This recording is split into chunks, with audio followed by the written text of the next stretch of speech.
ఈశ్వరుడా నాకు లొంగవలసిన వాడు, నేనా ఈశ్వరుడికి లొంగవలసిన వాడిని? ఇదే మీరు పక్కన రాముణ్ణి చూడండి. రాముడు ఎప్పుడూ తపస్సు చేసినట్టు రామాయణంలో లేదు. ఇలా ఆయన ఎక్కడ తపస్సులు చేయలేదు. కానీ ఆయన అంటాడు, అసంకల్పితమే వేద యదకస్మాత్ ప్రవర్తతే నివర్త్యారంభమారబ్ధం అనుదైవస్య కర్మతత్ అన్నాడు. నిన్న రాత్రి రాజ్యం ఇస్తానని ఇవాళ ఇవ్వకపోతే ఇది ఈశ్వర అనుగ్రహం రా. ఇది కూడా ఈశ్వరుడు నువ్వు ఎదిరించలేవు. ఈశ్వరుడు చెప్పినట్టుగా అరణ్యవాసానికి వెళ్ళిపోవడమే. అంతేకాని నిన్న ఇస్తానన్న తండ్రి ఇవాళ ఎందుకు ఇవ్వనన్నాడు? ఈశ్వర దర్శనం ఆయనకి జరిగిపోతోంది వినయంతో. అరణ్యవాసానికి పొమ్మంటే భగవంతుడి తిట్టలా, భగవంతుడు చెప్పిన దాన్ని మనం పాటించడమే వెళ్ళిపోయాడు. సాత్వికారాధన ఉంది. అందుకే ఆయన నిరంతరము రక్షింపబడ్డాడు భగవంతుడి చేత. ఏది నశించనిదో, ఏది సత్యమో, ఏది బ్రహ్మమో దాని ముందు నువ్వు అసలు ముందు తల వంచడం నీకు చేత కావాలి. నీకు ఆ వినయం చేత కావాలి.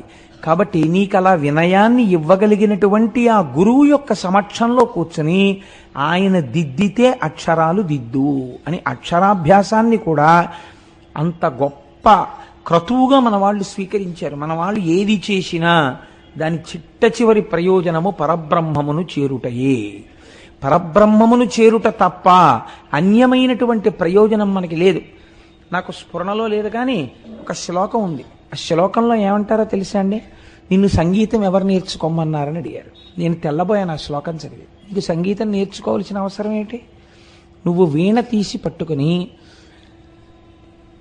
ఆ వీణ తీగలు మీటుతుండగా వస్తున్నటువంటి ధ్వనుల యందు నీ మనస్సుని లయం చేయగలిగితే వీణ తీగల ధ్వని చేత నీవు ఈశ్వరునే చేరుతున్నావు నాదోపాసన చేత.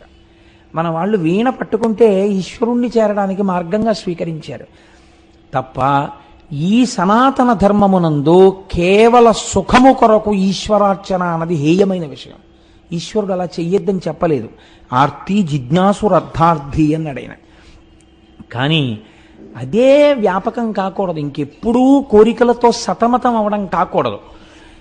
ఇది వైద్యనాథలింగము అంటే. మనకి శివుడికి ఒక నామం ఉంది అభిషేకంలో.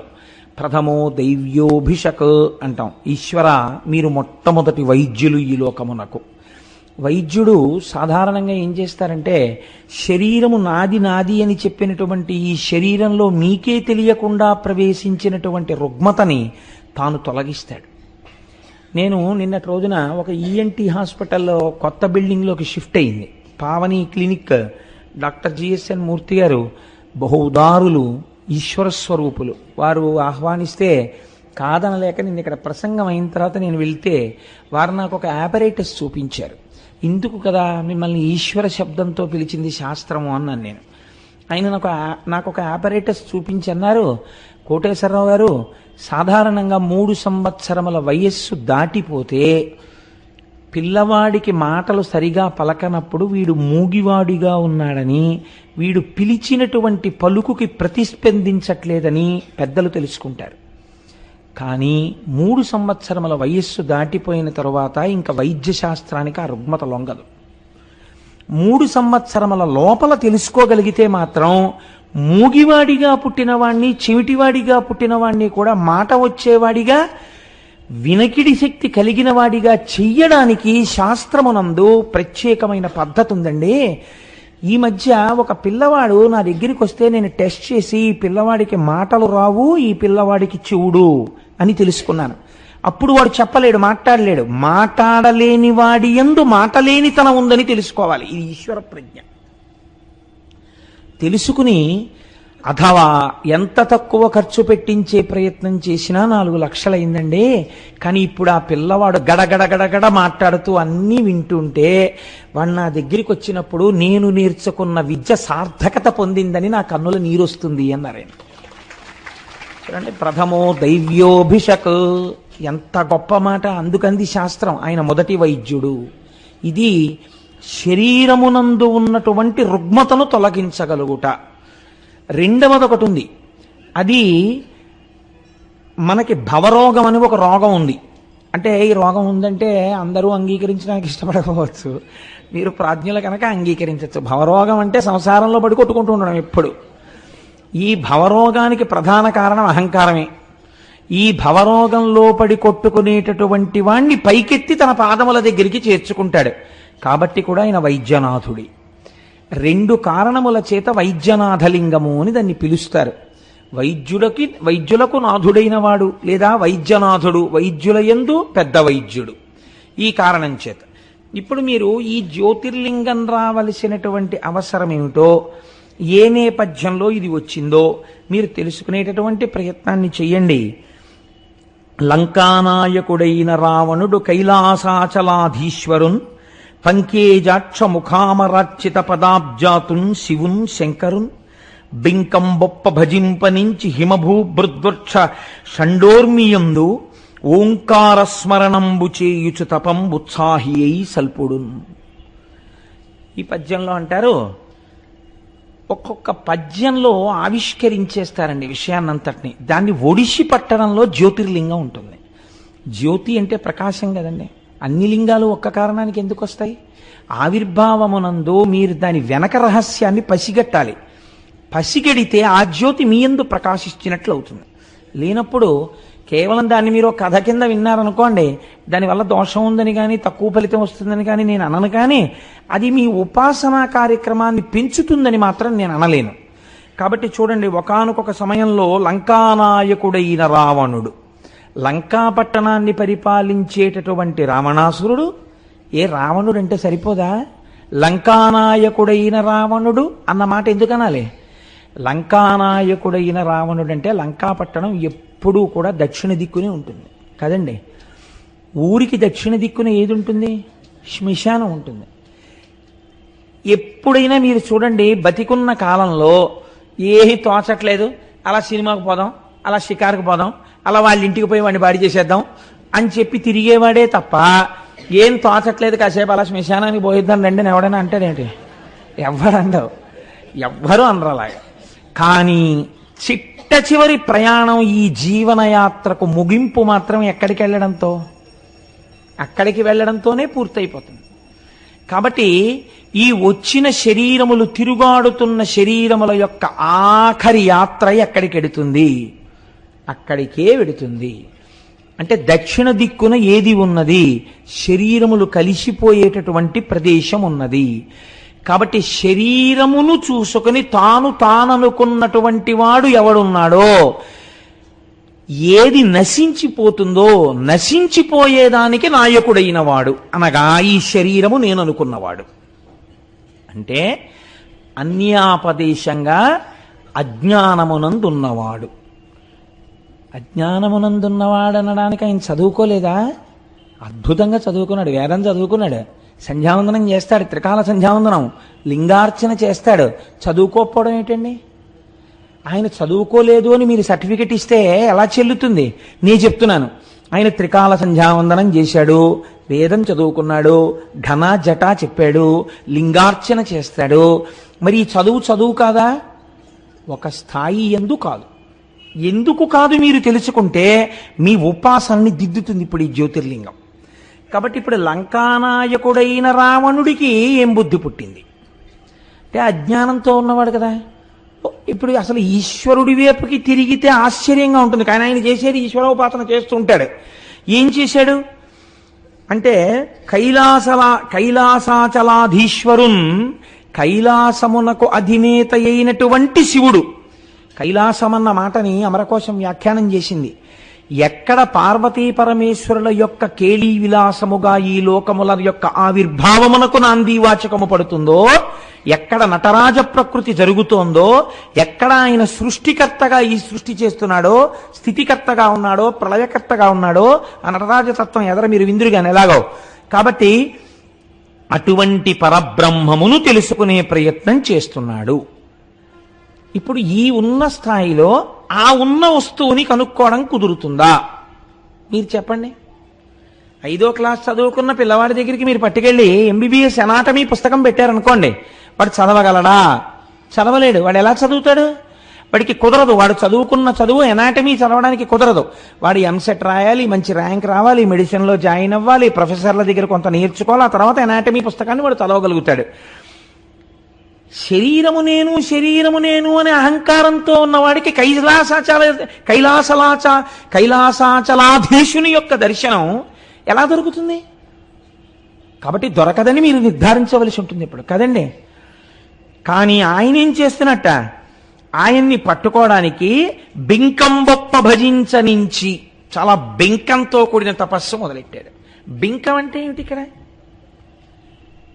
అంటే రజోగుణ ప్రకృతితో కూడినటువంటి తపస్సు, అంటే ఒక పట్టుదల అన్నమాట. ఈ పట్టుదల చాలా అనర్థహేతువుగా ఉంటుంది, పాడు చేసేదిగా ఉంటుంది, ఒక్కొక్కసారి అసహ్యం కూడా వేస్తుంటుంది. ఎందుకింత పట్టుదల అనిపిస్తుంది. మీరు మరోలా అనుకోకండి. నేను మీకు ఒక ఉదాహరణ చెప్తాను. నాకు ఫోన్ చేస్తూ ఉంటారు, రేపు మీ ఇంటికి వచ్చి మిమ్మల్ని కలవాలనుకుంటున్నాను, ఒక గంట మాట్లాడాలి. నాకంత సమయం లేదండి, నేను వేరొక ఫంక్షన్కి వెళ్ళాలి, అనుష్ఠానం చేసుకోవాలి, శివమహాపురాణం చెప్తున్నాను కదా, నేను చదివేది పొద్దున్న మహా అయితే ఒక్క అరగంట అంతే, అంతకన్నా టైం ఉండదు. ఆఫీస్కి వెళ్ళిపోతాను, మళ్ళీ సాయంకాలం సంధ్యావందనం చేసుకుని వేదిక మీదకి రావాలి. అందుకని నేను మాట్లాడలేనండి గంట సేపు అన్నాం అనుకోండి. రేపు అంటే శివమహాపురాణం 40 రోజులు ఉంటుందండి అన్నాం అనుకోండి. మీరు ఉపన్యాసం చెప్పొచ్చేసాక తెల్లవారకట 4 గంటలకు లేచిన వాడిని రాత్రి 11 గంటలకు అలసిపోనండి, పడుకోవాలి, అప్పుడు ఏం మాట్లాడగలను? మాట్లాడలేనండి, అప్పుడు కుదరదండి, అలసిపోయి ఉంటుంది, శరీరానికి అలసట ఉంటుంది కదా అన్నారు. మీరు అలా అంటే ఎలా కుదురుతుందండి? మేము ఎక్కడి నుంచో వచ్చాం, నాకు రేపు రిజర్వేషన్ అయిపోయింది, వెళ్ళిపోవాలి, అందుకని రేపు పొద్దున్న మేము వస్తున్నామండి, మీరు ఒక గంట మాట్లాడవలసిందే అంటే అప్పుడు దాన్ని ఏమనుకోవాలి మీరు? అలా కుదరదండి, నేను ఉండను అని మీరు అన్నా సరే ఆయన ఫోన్ పెట్టేసి ఆయన పొద్దున్న వచ్చేస్తాడంతే. ఏంటంటే నేను చూశానండి, స్వానుభవమున చెప్పు చమటలార. కాబట్టి ఏం చేయాలి? మీరు మాట్లాడాలంతే. మీ వ్యవహారం ఎలా ఉన్నా ఆయన అతిథి రూపంలో ఇంటికి వచ్చాడు, ఏం చేయాలి అంటే అలా వస్తే మాట్లాడతారా అనుకోకండి, అలా రాకూడదు. కాబట్టి ఇప్పుడు మీరు ఒత్తిడికి గురైపోతారు, మాట్లాడి తీరాలి. ఇది బింకంతో కూడుకున్న విషయం. ఇది అంటే నువ్వు ఎవరి కోసం మాట్లాడవు, నువ్వు మాట్లాడాలంతే అని పింకితనంతో వచ్చి మాట్లాడడం అవుతుంది. అప్పుడు దానివల్ల ఏమవుతుందంటే, నా నుండి మీ పట్ల సరి అయిన భావన లేదు కాబట్టి మీరు అడిగిన దానికి ఒక చక్కటి జవాబు వచ్చే అవకాశం తక్కువగా ఉంటుంది. 2, మీరు నా నుండి పొందగలిగినది కానీ మీరు నాకు చెప్పగలిగింది కానీ తక్కువగా ఉంటుంది కదా. ఆ వాతావరణంలో బింకంతో కూడుకున్న పనులు పాడు చేస్తాయి. మనిషి ఆ ప్రవృత్తిని పెంచుకోకూడదు. ఇది నేను ఒక ఉదాహరణకి చెప్పాను, ఎవరిని అవమానించడానికి కాదు. కాబట్టి ఇప్పుడు ఎటువంటి తపస్సుని మొదలుపెట్టాడు? బింకంతో కూడిన తపస్సు, సత్వగుణంతో కూడిన తపస్సు కాదది. సత్వగుణంతో కూడిన తపస్సు ఎలా ఉంటుందంటే, ఈశ్వరోపాసనమును ప్రారంభము చేసిన తరువాత ఆయన అసలు మర్చిపోతాడు లోకం గురించి. ఇంద్రియాలన్నీ వెనక్కి వెళ్ళిపోతాయి, మనస్సు వెనక్కి వెళ్ళిపోతుంది. వెళ్ళిపోయిన కారణం చేత ఎన్నాళ్ళు తపస్సు చేశాడో ఆయనకి తెలియదు. ఆయన ఒంటి మీద పుట్టలు పట్టేస్తాయి, ఆయన ఒంటి మీద పావులు తిరుగుతూ ఉంటాయి, చెట్లు మొలిచిపోతాయి. ఆయన తపస్సమాధిలో ఉంటాడు, అస్థిపంజరంలో ఉంటాడు. ఈశ్వరుడే వచ్చి కదిపితే అప్పుడు లేస్తాడు కదండి. ఇది సాత్వికమైన తపస్సు, మనసు ఆయన యందు లయం అయిపోయింది. ఇది బింకంతో కూడిన తపస్సు, ఇది వేరొకలా ఉంటుంది. ఇది అలా సాత్వికంగా ఉండదు. ఇది మీరు పట్టుకోవాలి. మీ ఉపాసనలో ఈ దోషం ఉంటే దిద్దుకోమని చెప్పడం. ఇప్పుడు ఏమైంది అంటే, అలా తపస్సు ఓంకారముతో ప్రణవాన్ని అనుసంధానం చేస్తున్నాడు. మనకి ప్రణవోపాసన గురించినటువంటి విషయాలు కొన్ని ఉన్నాయి. నేను మీకు ఒక పరమ సత్యాన్ని ఆవిష్కరిస్తున్నాను. ప్రణవము చిన్నపిల్లలు చేయరాదు. ఇవాళ రేపో పిల్లలతో కూడా ఓంకారం చేయిస్తున్నారు. ఓంకారమును చిన్నపిల్లలు చేయరాదు. ప్రణవం వైరాగ్యాన్నిచ్చి మోక్షపదం వైపుగా నడుపుతుంది. అందుకని దానికి తగినట్టుగా తెలుసుకోకుండా ప్రణవోపాసన ఎవరు పడితే వాళ్ళు చెయ్యడానికి అధికారము లేదు. ఇప్పుడు చేసే తపస్సులో బింకం ఉంది, రజోగుణం ఉంది. అనుసంధానం ప్రణవంతో జరుగుతోంది. ప్రణవంతో తపస్సు చేస్తున్నాడు, ఓంకారంతో. ఏమైంది? అది ఈశ్వరుణ్ణి కదపలేకపోయింది, రాలేదు పరమేశ్వరుడు. ఎందుకని? ఎక్కడుంది దోషం? ఈశ్వరుడు ఎందుందా, తపస్సు ఎందుందా? తపస్సు ఎందుంది. ఇప్పుడు ఆయన ఏం చేశాడు? రజోగుణంతో ప్రారంభమైన తపస్సు కదండి, అది సత్వగుణంతో ఉన్న తపస్సు కాదు. అది అలక, ఈశ్వరుడి మీద కూడా అలక. ఎవడి కోసం రావు నువ్వు? రాకపోతే ఏం చేస్తానో తెలుసా? చిరకాలము దానవునకు హరుడగు పడకున్న శిరసులారును మూడున్, ఆరును మూడున్ అంటే 6 3 9, నరికి హవనంబొనర్చెను పరమేశ్వరుడప్పుడు కృపన్ కనకున్నన్. 9 తలలు తెంపడానికి 10వ తల ఆధారమైంది. 10వ తల ఉంటే కదండి 9 తెగుతున్నాయని చెప్పడానికి. 9 తెంపేస్తున్నాను అని చెప్పడానికి బుద్ధిస్థానమైన తలకాయ ఒకటి ఉండాలి. అందులో ఒకటి ఉంచుకున్నాడు. ఈశ్వరుడు కనపడలేదని అక్కస వచ్చింది. ఇప్పుడు అదేమిటండి, ఈశ్వరుడి మీద అక్కసేమిటి కనపడకపోతే? అందుకని 9 తలకాయలు కోసేసుకున్నాడు. కోసేసుకుని ఏం చేశాడు? అగ్నిహోత్రమునందు విరేల్చాడు. అయితే ఆ కోటేశ్వరారు మీరు అలా ఎందుకు మాట్లాడుతున్నారు? అది భక్తి యందు వ్యగ్రతగా మీరు ఎందుకు చెప్పలేకపోతున్నారు ఈ విషయాన్ని అని మీరు నన్ను అడగచ్చు. ఇక్కడ నేను మీకు ఒక విషయాన్ని ఆవిష్కరించకపోతే నేను ఈ జ్యోతిర్లింగం గురించి మీకు నేను సరిగ్గా చెప్పిన వాడను కానివాణ్ణి అవుతాను. ఈయన చదువుకోకపోతే ఈయనకి తపస్సు చేత ఈశ్వరుణ్ణి ప్రత్యక్షము చేసుకోవచ్చునన్న విషయం ఎలా తెలిసిందండి? అంటే చదువుకున్నాడు. భగవంతుడన్నవాడొకడున్నాడు, వాడి అనుగ్రహము చేత సాధింపరానిది లేదన్న విషయం ఆయనకి ఎరుకలో ఉంది. కాబట్టి ఇప్పుడు ఆయన దేని కొరకు తపస్సు మొదలుపెట్టాడు? ఆయన అడిగే వరకు మీకు తెలియదు, నాకు తెలియదు. తెలిసిన్నట్టు ఉండకండి, తెలియదనే అనుకోండి. మీకు నాకు తెలియదు ఇంకా ఏం అడుగుతాడో. కానీ ఆయన చదువుకున్నవాడు, వేదం తెలుసు. వేదం ఏం చెప్తోంది? బ్రహ్మచారి, గృహస్థు వీళ్ళిద్దరినీ అగ్నికార్యం చెయ్యమని చెప్పింది, సంధ్యావందనం చేయమని చెప్పింది. వీళ్ళిద్దరూ ఎందుకు సంధ్యావందనం చెయ్యాలి అంటే, బాహ్యమునందన్నారు ఏదో మందేహులన్న రాక్షసులు ఉంటారు, వాళ్ళు సూర్యోదయం కాకుండా అడ్డుపడుతుంటారు, నువ్వు అర్ఘ్యం ఇవ్వాలి, అర్ఘ్యం ఇస్తే ఈ అర్ఘ్యం ఇచ్చినటువంటి జలముల యొక్క పవిత్రత చేత వాళ్ళు పక్కకి తొలగుతారు, సూర్యోదయం జరుగుతుంది అన్నారు. ఆంతరమునందు దాని రహస్యం ఏమిటి? ఎప్పటికప్పుడు ప్రతి పావు గంటకి ప్రతి అరగంటకి నీలోకి రాక్షస ప్రవేశం జరిగిపోతుంటుంది. నువ్వు బయట ఉన్నటువంటి వాళ్ళ నడువడి చేత నువ్వు ప్రతిస్పందన పొందుతుంటావు. నీలోకి కామము, క్రోధము వచ్చేస్తుంటాయి. వీటిని తుడుస్తూ ఉండాలి, చిత్తశుద్ధి ఏర్పడుతుండాలి భగవంతుడు ఉండడానికి. ఈ చిత్తశుద్ధిని ఏర్పరచుకోవడానికి నువ్వు ప్రశాంతంగా కూర్చుని, అందుకే పూర్వం ఆలయాలు కడితే సంధ్యావందన మంటపాలు ఉండేవి. సాయంకాలం గుళ్ళోకి వెళ్ళారనుకోండి మీరు, అది చాలా పెద్ద గుడి అనుకోండి, ముందు ఏం చేసేవారంటే కోనేట్లో స్నానం చేసి అక్కడికి వచ్చి కూర్చుని సంధ్యావందనం చేసుకుని ముందు తర్వాత దేవాలయంలోకి వెళ్ళేవారు. సంధ్యావందనం వదిలిపెట్టడానికి వీల్లేదు. కాబట్టి ఇప్పుడు సంధ్యావందనం ఎందుకు? అర్ఘ్యజలాన్ని విడిచిపెట్టి గాయత్రిని ఉపాసన చేసి ప్రచోదయాత్ ప్రచోదయాత్ ప్రచోదయాత్ అని అడుగుతూ నిశ్చయాత్మకమైన బుద్ధి చేత చిత్తశుద్ధిని ఏర్పరచుకొని చిత్తమునందు ఈశ్వరుడు కూర్చోడానికి తగినటువంటి శుభ్రతతో కూడినటువంటి స్థానమును మీరు సిద్ధం చెయ్యడానికి ఈ ఉపాసనా క్రతు అన్నది ఏర్పడింది. 48 సంస్కారములతో పూర్తి కావాలి. కాబట్టి జీవితం ప్రతిరోజు అథవా దర్భనైనా అగ్నిహోత్రమునందు వేల్చాలని చెప్పింది. రోజు అగ్నికార్యం చేసి దర్భని వేస్తాడు. చిట్ట చివర ఏది దర్భగా అయిపోతుంది అంటే, ఆయనని తెలుసుకోవడం కోసమని బ్రహ్మచర్యమునందు గృహస్థాశ్రమమునందుండి ప్రతి క్షణం పరమేశ్వర దర్శనానికి యోగ్యంగా ఈ శరీరాన్ని తయారు చేసుకుంటూ చిట్ట చివర దీని చేత ఈశ్వర దర్శనమును పొంది, అలా పొందడానికి దీన్ని ఋతుమంతంగా మార్చుకుని, అందుకని సత్యం తత్తేన పరిశించామి ఋతం త్వా సత్యేన పరిశించామి అంటాడు భోజనం చేసేటప్పుడు.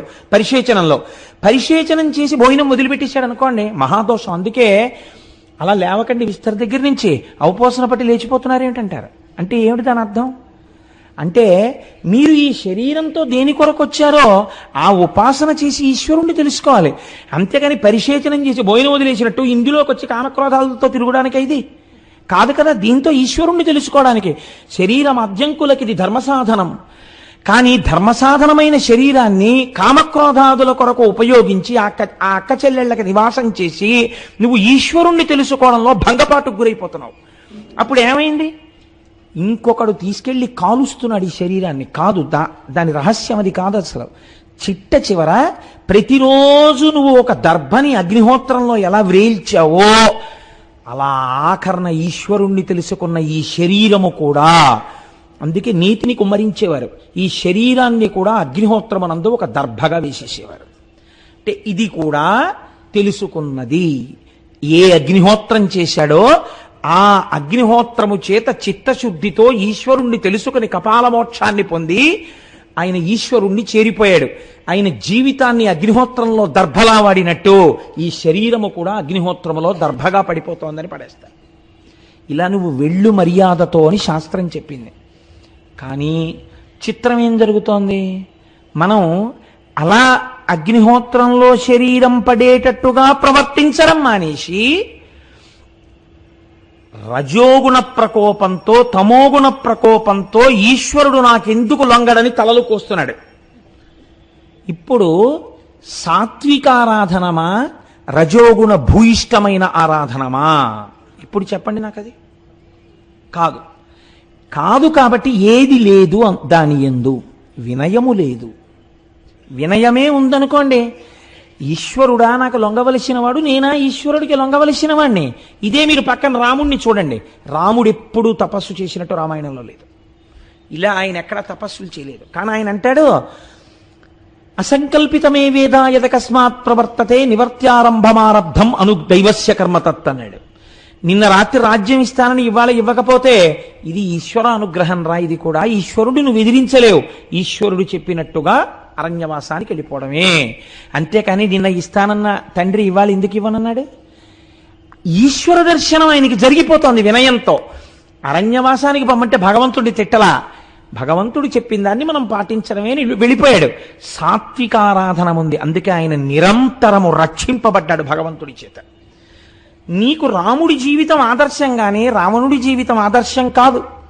అందుకే రావణుడు జ్యోతిర్లింగాన్ని తెచ్చాడు, రాముడు జ్యోతిర్లింగాన్ని తెచ్చాడు. స్థాయి దేంది ఎక్కువ చెప్తారు మీరు? రామేశ్వరం లింగందే చెప్తారు మీరు కదండి. కాబట్టి ఇప్పుడు ఏమైంది? ఈయన తలలు కొయ్యడం మొదలుపెట్టాడు. అప్పటికి 9 తలలు కోసేశాడు. ఇప్పుడు కోస్తున్న కొద్దీ భక్తి ఎక్కువైందా, అక్కస ఎక్కువైందా? అక్కసే ఎక్కువైంది. ఎందుకు ఎక్కువైంది? వినయము లేదు. వినయము లేని చదువు దేశమును నాశనం చేస్తుంది. మనం చదువు కొంటున్నామేమో కానీ ఇవాళ చదువు కొనట్లేదు. అసలు విద్యార్థులకు వినయమును బోధించినటువంటి విద్యాలయములు ఈనాడు లేవు. ఏమైనా ఉంటే ఫీజు కట్టనందుకు పిల్లవాణ్ణి అంతమంది పిల్లలు చూస్తుండగా గేటు బయట నిలబెట్టినటువంటి పాపభూయిష్టమైనటువంటి స్కూళ్ళు ఉన్నాయేమో తప్ప అసలు నిజంగా పిల్లలకి ముందు వినయం నేర్పాలని వినయం నేర్పేటటువంటి పాఠశాలలు ఎన్నున్నాయి? వినయము లేనటువంటి సంధ్యావందనం ఎలా ఉంటుందో, వినయం లేనటువంటి అగ్నికార్యం ఎలా ఉంటుందో అలా ఉంది వాడు చేసిన తపస్సు. హెచ్చరిక ఎక్కడిదో తెలుసా అండి? మీరు సంధ్యావందనానికి కూర్చున్నప్పుడు కనీసంలో కనీసం మిగిలిన పూజ మాట ఎలా ఉన్నా సంధ్యావందనమేమేం చెయ్యమండి అన్నారనుకోండి, అంతటి మహాత్ముల గురించి నేను మాట్లాడటం లేదు. నేను మాట్లాడేది సంధ్యావందనం కనీసం చేసేవాళ్ళ గురించి. సంధ్యావందనం చేస్తున్నానన్నవాడికి కొన్ని లక్షణాలు ఉండాలి. వాడు స్థిరంగా కూర్చోవాలి. చేసే 10 నిమిషాలో 11 నిమిషాలో ప్రశాంత చిత్తుడై కూర్చోవాలి సంధ్యావందనానికి. అంతేకాని నీళ్లు ఎగరేయడం, అర్ఘ్యం పేరు చెప్పి ఉద్ధరిణితో ఇలా అంటూ ఉండడం, పిచ్చి పిచ్చి పనులు ఏమిటి? అదే అర్ఘ్యం ఇవ్వడం. అర్ఘ్యం ఇవ్వడానికి ఒక మర్యాద ఉంది. నువ్వు అనుభవించి అర్ఘ్యం ఇయ్యి జాగ్రత్తగాను. నువ్వు ఎటువంటి దేవతలకు అర్ఘ్యం ఇస్తున్నావు, ఎటువంటి వారిని లోపలికి తీసుకుంటున్నావు, దాన్ని నువ్వు మనస్సులో బాగా నాటుకుని చెయ్యాలి. చేసి ఆ చేసిన అందుకే గాయత్రి లెక్క పెట్టవద్దు అని చెప్పింది శాస్త్రం. కణుపుల మీద కాని, వేళ్ల చేత కాని, మాల చేత కాని గాయత్రి లెక్క పెట్టవద్దు. ఎందుకని? నీకు లెక్కెందుకు? నీ బుద్ధికి ప్రచోదనం కావాలి. 11 మార్లు గాయత్రి చేస్తే కనీసం ఒక 5 నిమిషాలు పడుతుందని నీకు ఎరుక ఉంటే 5 నిమిషాలు కళ్ళు మూసుకుని చేసిన 11 మాటలైనా శ్రద్ధతో చేయ, ధ్యాన శ్లోకంతో నీ బుద్ధి వికసించి సత్వం మీద కెడుతుంది. కూర్చోవడమే రజోగుణ భూయిష్టంగా అసలు గాయత్రి చెయ్యడం కూడా కోరికలతోటే చేస్తే అది ఎంత హేయముగా ఉంటుంది మీరు ఆలోచించండి. సత్వగుణంతో ఉండాలి పూజకి ప్రారంభం. అలా ఉండకపోతే చాలా దారుణంగా ఉంటాయి ఫలితాలు. కాబట్టి ఇప్పుడు ఏం చేశాడు అంటే, ఈయన ఆశ చేత వశుడైనాడు. రజోగుణ భూయిష్టమైన పూజ ఎందు ఏముంటుంది? తొందరపాటు ఉంటుంది, దేన్నో పొందాలని. అది పొందడం కోసం ఈ పూజ. తప్ప ఈశ్వరార్చన చేసి తాను సంతోషంతో ఆనందంగా అమ్మయ్యా కాసేపు ఒక్క గంట పూజామందిరంలో కూర్చుని బయటికి వస్తే మనస్సు ప్రశాంత పడిపోయింది అనడానికి వెళ్ళడు పూజామందిరంలోకి. ఇవాళ ఇక్కడ ఇది చేసి తొందరగా అక్కడికి వెళ్తే అదేదో కలిసి రావాలని వెళ్తుంటాడు పూజామందిరంలోకి. గుళ్ళోకి ఎందుకు వెడతాడంటే అక్కడికి వెళ్ళి ఏదో సంపాదించుకోవాలని వెడుతుంటాడు. ప్రతిదీ వ్యాపార సరళిలో చేస్తుంటాడు. అంటే ఇప్పుడు ఈయన కోరికలకి తల్లి ఏది? ఆశ. ఆశతో కూడినటువంటి కోరికలు విస్తృతంగా పెరిగిపోతుంటే అలా పెరిగిపోయిన కోరికల కొరకు ఆరాధన నిబద్ధమైపోతే అది రజోగుణ భూయిష్టమైన పూజ అయిపోతే ఆ పూజ పాపము వైపుకి అడుగులు వేయిస్తే నీ పాపమే నీ పూజ వలన వచ్చిన ఫలితమును అడ్డత్రోవ పట్టించి నీ పతనమునకు హేతువై కూర్చుంటుంది. మీరు చాలా జాగ్రత్తగా విన్నారో లేదో, ఇది ఉపాసన యందు మీరు దిద్దుకోవలసిన విషయం. ఇది ఎంత అందంగా తీసుకొస్తున్నారో చూడండి. ఇప్పుడు ఆ జ్యోతిర్లింగ ఆవిర్భావమునందు 9 తలలు నరికాడు, రాలేదు శివుడు. ఇప్పుడు 10వ తల కూడా నరికేస్తాడు. ఆయన ఆగడం ఎందుకని? ఆయన రజోగుణం బెంకపు పూజ. అది 9 తలలు నరికిన వాడికి 10వ తల నరికేయడం లెక్క అండి. పట్టుకుని 10వ తల కూడా నరికేసి పారేస్తాడు అగ్నిహోత్రంలో. ఇప్పుడు ఉన్నాడా రావణుడు అన్నవాడు? లేడు. రావణుడన్నవాడు లేకపోవడానికి కారణం ఎవరని చెప్తుంది శాస్త్రం? ఆ చుట్టూ ఉన్నవాళ్ళు ఏమిటో భోళాశంకరుడు అన్నారు, సాంబ సదాశివుడు అన్నాడు. 9 తలలు కోసేశాడండి మావాడు. కొంతమంది ఉపాసనలో ఇలాంటి పొరపాట్లు చేస్తుంటారు. అది పూజ అనుకుని ఇలాంటి తప్పు పనులు చేస్తుంటారు. అలా చేయకూడదు. పూజ సాత్వికంగా ఉండాలి. కాబట్టి చూడండి, ఇప్పుడు 9 తలలు నరికేసి 10వ తల కూడా నరుక్కుంటున్నాడు. ఇప్పుడు ఈశ్వరుడు ఇటువంటి వాడు, సర్వజ్ఞుడు. వీడినడ్డు పెట్టే లోకానికి ఇటువంటి పూజలు ఎంత ప్రమాదకరమో నేను తెలియచెప్పాలి. కాబట్టి ఇప్పుడు వాడిని ఏ పని చేయడం వరకు ఆయన చూస్తున్నాడు? 10వ తల కూడా తెంపుకోవడం వరకు చూస్తాడు, తెగనివ్వడు. ఈ తుంచుకునే తలకాయలు, ముక్కులు కోసుకోవడాలు, చెవులు కోసుకోవడాలు, ఇలాంటివి ఎంత పిచ్చ పనిలో ఉపాసనలో చూడండి ఎంత దగ్గరికి ఎడుతోందో అది. అంతం తక్కిన మస్తకంబునసితోనంతంబు నొందింప, మిగిలిపోయిన ఒక్క తలకాయని కూడా కోసేయడం కోసమని కత్తి పైకెత్తి ఆ కంఠం మీద వేస్తున్నాడు. నిశ్చింతంబోన శివుండు దారసిలె వచ్చెన్. ఇక రాడు భగవంతుడు. అంటే ఏంటి? తను పిలిస్తే వచ్చేయాలి. అంతేకాని ఆయన వచ్చే వరకు నా ఉపాసనలో దోషం ఉంది, నేను తప్పించాలంట లేదు. ఆయన రాలేదు, తెంపేస్తాను తలకాయ.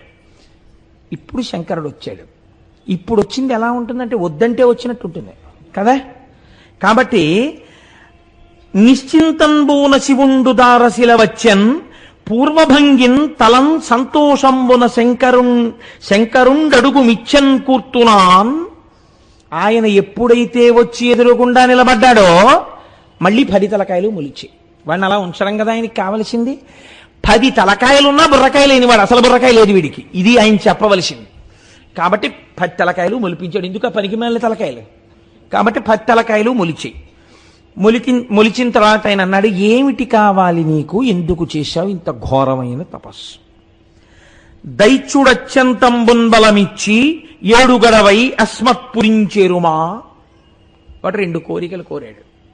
అత్యంతం బలమిచ్చి, నాకు విపరీతమైన బలం కావాలి. దేనికి ఉంటుంది బలం? శరీరానికి ఉంటుంది. జవం దేనికి ఉంటుంది? మనస్సుకుంటుంది. మనోజవం మరుతతుల్య వేగం అని స్వామి హనుమని చెప్తాం. వాడిప్పుడు తన ఉపాసన యందు దోషం చూసుకోవట్లేదు. ఈశ్వరుణ్ణి రప్పించానా లేదా? ఇంకో ఆకు తొడిగింది ఈ రజోగుణ భూయిష్టమైన ఉపాసన. అందులోంచి ఇంకో వెర్రి కోరిక పుట్టింది. ఏమిటో తెలుసా అండి? నాకు విపరీతమైన బలం కావాలి. ఎందుకు ఆ బలం? ఏం చేస్తావు శరీర బలంతో? అంటే అందరినీ ఓడిస్తాను. ఓడిచ్చి ఏం చేస్తావు? అన్ని భోగాలు అనుభవిస్తాను. నన్ను ఎవడో అనేవాడు లేడుగా. అందుకని నా కంటికి ఏది నచ్చితే దాన్ని ఎత్తుకొచ్చి నాదిగా అనుభవిస్తాను. అంటే ఇప్పుడు ఇలా మొదలైన పూజ ఎంత భ్రష్టత్వం వైపుకు వెళ్ళడానికి బీజాలు వేస్తోందో చూడండి. కాబట్టి ఉపాసన అన్నది ఎంత సాత్వికంగా ఉండాలో మీరు ఆలోచించండి. కాబట్టి ఇప్పుడు ఏం చేశాడు? నాకు విపరీతమైనటువంటి బలం కావాలి. పోను ఊరుకున్నాడా? అడగమన్నావుగా, ఇక్కడేం చేస్తావు, నువ్వు పద లంకలోకి రా అన్నాడు. వచ్చి శంకరుణ్ణి లంకలో కూర్చోమన్నాడు. అక్కడ కూర్చుంటే అస్తమానం వచ్చి ఇలా తపస్సు చేస్తానేంటి, అక్కడ కూర్చుంటే అక్కడే పూజ చేస్తుంటాను నేను. నాకేమైనా కావాలనిపించింది అనుకో మళ్ళీ నిన్ను అడుగుతూ ఉంటాను, ఇద్దుగాని. ఇది వాడి ఉద్దేశం. గుండి మింగేవాడు ఓడుంటే గుళ్ళో లింగాన్ని మింగేవాడు ఓడుంటాడంటారు చూసారా. వీడి అతి తెలివితేటలు, వీడి బుద్ధి వ్యగ్రత, వీడి రజోగుణ సంపర్కం ఎలా ఉంటాయో చూడండి. శివుడు నిజంగా ఇలాంటి వాళ్ళని చూసి ఏమనాలండి. లోకంలో ఉపాసన ఉపాసన ఉపాసన అని పేరు చెప్పి ఇలాంటి వెర్రితలలతో పూజలు చేసే వాళ్ళని నేను ఇంతమందిని చూశాను అందామంటే నాకు గట్టిగా పట్టుకోవడానికి వెంట్రుకలు లేవు వచ్చిన వాళ్ళ. అంటే నాకు ఈ స్వానుభవం ఎందుకు వస్తుందో తెలుసా అండి. అస్తమానం ఎవరోళ్ళు వస్తుండడం, వాళ్ళ ఆరాధనా విధానాల గురించి, వాళ్ళ కోరికల గురించి, వాళ్ళ వ్యగ్రతతో కూడిన పూజల గురించి చెప్తుంటే నారాయణ వీళ్ళకి అసలు ఇలాంటి ఆలోచనలు ఎందుకు వస్తాయిరా అనిపిస్తుంటుంది. అంత విచిత్రంగా ఉంటుంది లోకంలో. అసలు ఈ ఉపాసన అన్నది ఇందుకొరకా వచ్చింది, ఇలా చెయ్యొచ్చా అన్న ఆలోచన కూడా ఉండదు చాలా మందికి. సరే అవన్నీ సభాముఖంగా నేను చెప్తే వీడికి ఇదే పనిలా ఉంది, వీడికి విన్నవన్నీ ఇలా చెప్తుంటే అలా సభలో అనుకుంటారు, అందుకని అక్కడికి వదిలేయండి. కాబట్టి ఇప్పుడు నువ్వు లంకా పట్టణానికి వచ్చేయి అన్నాడు. అంటే ఆయన అన్నాడు, ఇదేమిటి రోయ్, ఏదో ఒంటికి బలం ఇమ్మన్నాడు, బాగానే ఉంది, ఏదో ఇచ్చేస్తాను. నన్నే వచ్చేయమంటున్నాడు లంకా పట్టణానికి. అసలు కడుపు మంటతో ఉన్నాడు ఆయన. ఈ దిక్కుమాలిన ఉపాసన నువ్వునని, నువ్వు లంకకు వచ్చేనా వెనకాలన్నాడు. ఎంత తేలిగ్గా ఉన్నాడో చూడండి వాడికి భగవంతుడు. రజోగుణం కదండి. ఇప్పుడు ఆయన ఉద్దేశం ఏంటి, నువ్వే అన్నావుగా చాలా గొప్ప తపస్సు చేశానని, నేను చెప్పిన మాట విను, రా మా ఇంటికి అంటే ఆయన అన్నాడు, లింగం మందేను వసియింతు, నేను లింగమునందు ఉంటాను రా అబ్బాయి, నేనే రావక్కర్లేదు, శివలింగమునందు నేనే ఉన్నాను. కాబట్టి లీల మెరయన్, నేను అందులోనే ఉంటాను. తెలివితో చేర్పు పురికని, నువ్వు దీన్ని నీ పట్టణానికి తీసుకెళ్ళు, కానీ తెలివి ఉండాలన్నాడు. ఒంటికి బలం ఉంది కానీ మనస్సుకి తెలివేది వాడికి. అదే ఉంటే సత్వగుణంతో ఉంటాడుగా. శివలింగాన్ని శివుణ్ణి తీసుకెళ్ళలేకపోయిన వాణ్ణి ఆయనే ఇదైనప్పుడు ఇది మాత్రం ఎలా వస్తుంది లంకకి? నేను తీసుకెళ్ళగలగని వాణ్ణా? ఆయన రావాలా, నేను తీసుకెళ్లాలా? ఈ బుర్రవాడికి ఉంటే అయితే పట్టుకుపోతానని శివలింగాన్ని పెట్టులో పెట్టేసి ఎందుకు పెట్టిపోతాడు? కాబట్టి తెలివితో నీ పురి చేర్చుకో దీన్ని. దేవుడు అడిగే ఆయన అంతర్ధానం అయిపోయాడు. ఇంకా ఉంటే ఏమంటాడు వీడని. అంతా లింగంబు చేకొని అసుర విభుడు వచ్చుచున్ తెరువు దైవ వశము చేసి ఆ శివలింగాన్ని పట్టుకుని వెళ్ళిపోతున్నాడు లంకకి. అంటే ఉత్తరక్షణం ఒంటికి బలం వచ్చింది, ప్రవృత్తిలో ఏమైనా మార్పు వచ్చిందా? ఏమీ లేదు. మీరు గమనిస్తున్నారు కదా. ఇవి మీ ఉపాసనలో దిద్దుకోవలసిన లక్షణాలండి. ఇవి సాత్వికమైన భక్తి, రజోగుణ భూయిష్టమైన భక్తి, ఈ రెండిటికి ఎంత తేడా ఉంటుందో చూడండి. సాత్వికమైన భక్తి ఎలా ఉంటుందో మీకు భీష్మేకాదశి కనుక నేను ఇవాళ జ్ఞాపకానికి వచ్చింది. నాకు నేను ఒక ఉదాహరణ చెప్తాను. భీష్మాచార్యుల వారి దగ్గరికి వచ్చి ఒక మాట చెప్పారు, మీరందరూ విన్నదే, కానీ భీష్మేకాదశి నాడు చెప్పుకుంటే ధన్యులం అవుతాం ఈ మాట. భీష్ముడి దగ్గరికి వచ్చి కృష్ణ భగవానుడు అర్జునుడికి సారథ్యం వహిస్తాట, కానీ అస్త్రము ఈ చేతితో ఏ ఆయుధమును పట్టాడు అన్నారు. భీష్ముడు అన్నాడు, ఆయనది సాత్విక భక్తి. భగవంతుడంటే ఎవరో, భగవంతుడు దేనికి లొంగుతాడో ఆయనకి తెలుసు. కాబట్టి ఆయన అన్నాడు, ఆయన ప్రతిజ్ఞ అలా చేశాడు కదా, నేను ప్రతిజ్ఞ చేస్తున్నాను. ఏమిటో తెలుసా? కృష్ణుడితో ఆయుధం పట్టిస్తానన్నాడు. కృష్ణుడు ఎవరో భీష్ముడికి తెలియదా? తెలుసు భీష్ముడికి కృష్ణుడు భగవానుడని. భగవానుడు గెలుస్తాడా, భక్తుడు గెలుస్తాడా? భక్తుడు గెలుస్తాడు. ఎలా గెలుస్తాడని రావణాసురుడి భక్తితో చెప్పలా. మహానుభావుడు అన్నాడు, ఎలాగ భగవంతుణ్ణి గెలవచ్చో ఒక మార్గం చూపించాడు భీష్ముడు. అందుకని భీష్మస్తుతి చిరస్థాయి అయిపోయింది లోకంలో. అర్జునుడు లోపల కూర్చున్నాడు, రథంలో బాణాలు వేస్తున్నాడు, కృష్ణుడు సారథ్యం వహిస్తున్నాడు. భీష్మాచార్యుల వారికి స్వచ్ఛంద మరణం వరం ఉంది. ఎవరడ్డగలరా ఆయన్ని? పుంఖానుపుంఖలంగా బాణవృష్టి కురిపించాడు. వెళ్ళి ఆ బాణాలన్నీ ఒంటి నిండా గుచ్చుకుపోయి పూచినటువంటి మోదుగ చెట్టులా నెత్తురు ధారల కింద కారిపోతోంది అర్జునుడికి. గట్టిగా ఒక్క బాణము వేయడు, భీష్ముడిని నిగ్రహించలేకపోతున్నాడు. ఏమిటి అల్లరని వెనక్కి చూశాడు కృష్ణ పరమాత్మ. ఒంటికి ఖాళీ లేకుండా బాణాలు కొట్టేసి నెత్తురు వరదలై కారిపోతోంది. ఇప్పుడు ఆయన కొట్టలేకపోతే నేనేం చేస్తానంటే అనాలి. రథం తప్పించాలి కదండి. అలిసిపోయాడు, సారథికి ఆ స్వేచ్ఛ ఉంది. రథి అలిసిపోతే సారథి తప్పించచ్చు, రథాన్ని తప్పించచ్చు. తెలియవా కృష్ణుడికి? భగవద్గీత చెప్పిన సర్వజ్ఞుడే ఇవి చెయ్యాలి కదా, ఇవి చేయలేదు. ఆయన ఏం చేశాడో తెలుసా అండి? ఆ పగ్గాలు అవతల పారేశాడు. పారేసి కుప్పించి ఎగసిన కుడలంబుల కాంతి గగన భాగం బెల్ల కప్పికొనగా. ఎక్కడున్నారు పానమూర్తి గారు? అబ్బో కుప్పించి, అబ్బో రామాచారి గారు కూడా ఉన్నారు ఇవాళ. కుప్పించి ఎగసిన కుండలంబుల కాంతి గగన భాగం బెల్ల కప్పికొనగా ఉరికిన నోర్వక నుదరంబులోనున్న జగముల వేగున జగతి కదుల చక్రంబు చేబట్టి పైదెంచుర వేగమున పైనున్న పచ్చని పటముజార నమ్మితి నాలావు నగుబాటు చేయకు మన్నింపుమని క్రీడి మరల దిగువ కరికి లంఘించు సింహంబు కరణి మెరసి నేడు భీష్ముని చంపుదు నిన్ను కాతు విడువు మర్జున ఎటంచు మద్వి శిఖవృష్టి తెరలి చనుదెంచు దేవుండు దిక్కునాకు అని చెప్పాడు. ఎప్పుడు శరీరం పడిపోయే ముందు వాడు నాకు దిక్కని చెప్పుకున్నాడు. భక్తపరాధీనుడైన వాడెవడున్నాడో ఆనాడు నేను అర్జునుడి మీదకి బాణాలేస్తే పగ్గాలు విసిరవతల పారేసి రథంలోంచి దూకేస్తే కుప్పించి ఎగసిన కుండలంబుల కాంతి గగన భాగం బెల్ల కప్పికొనగా దూకినప్పుడు చెవులిలా ఊగితే ఆ కుండలముల కాంతి ఆకాశమంతా కప్పుకునేటట్టుగా ఎవరు దూకాడో ఉరికిన నోర్వక నుదరంబులోనున్న జగముల వేగున జగతి కదుల.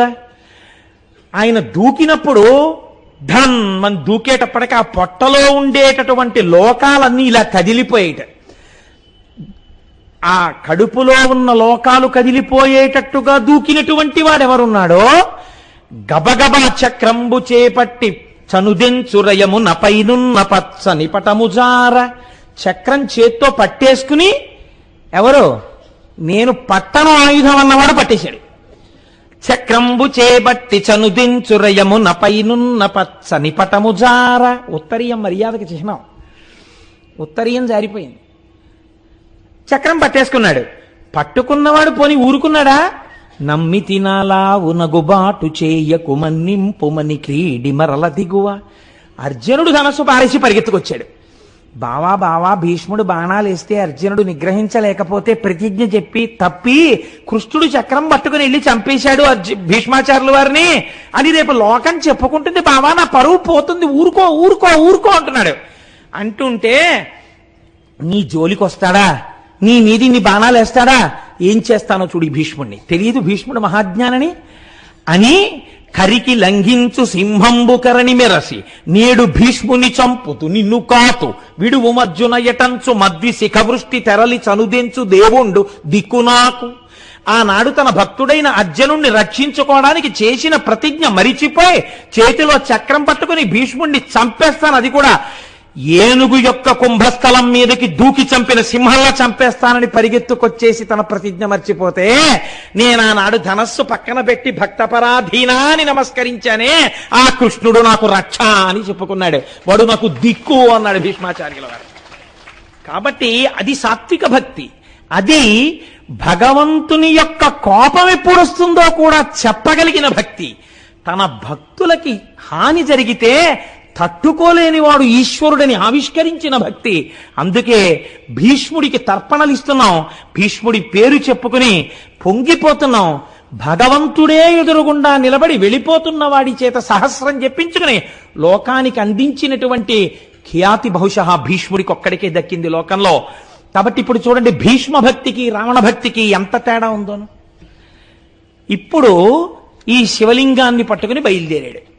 కానీ బయలుదేరితే తీసుకెళ్ళగలడా? శివుణ్ణి తీసుకెళ్ళలేని వాడు ఇది నేనే అన్నప్పుడు శివలింగాన్ని తీసుకెళ్ళగలడా? కాబట్టి దైవవశము చేసి అంటే వీడికి పాఠం చెప్పాలని పరమాత్మ అనుకున్నాడు.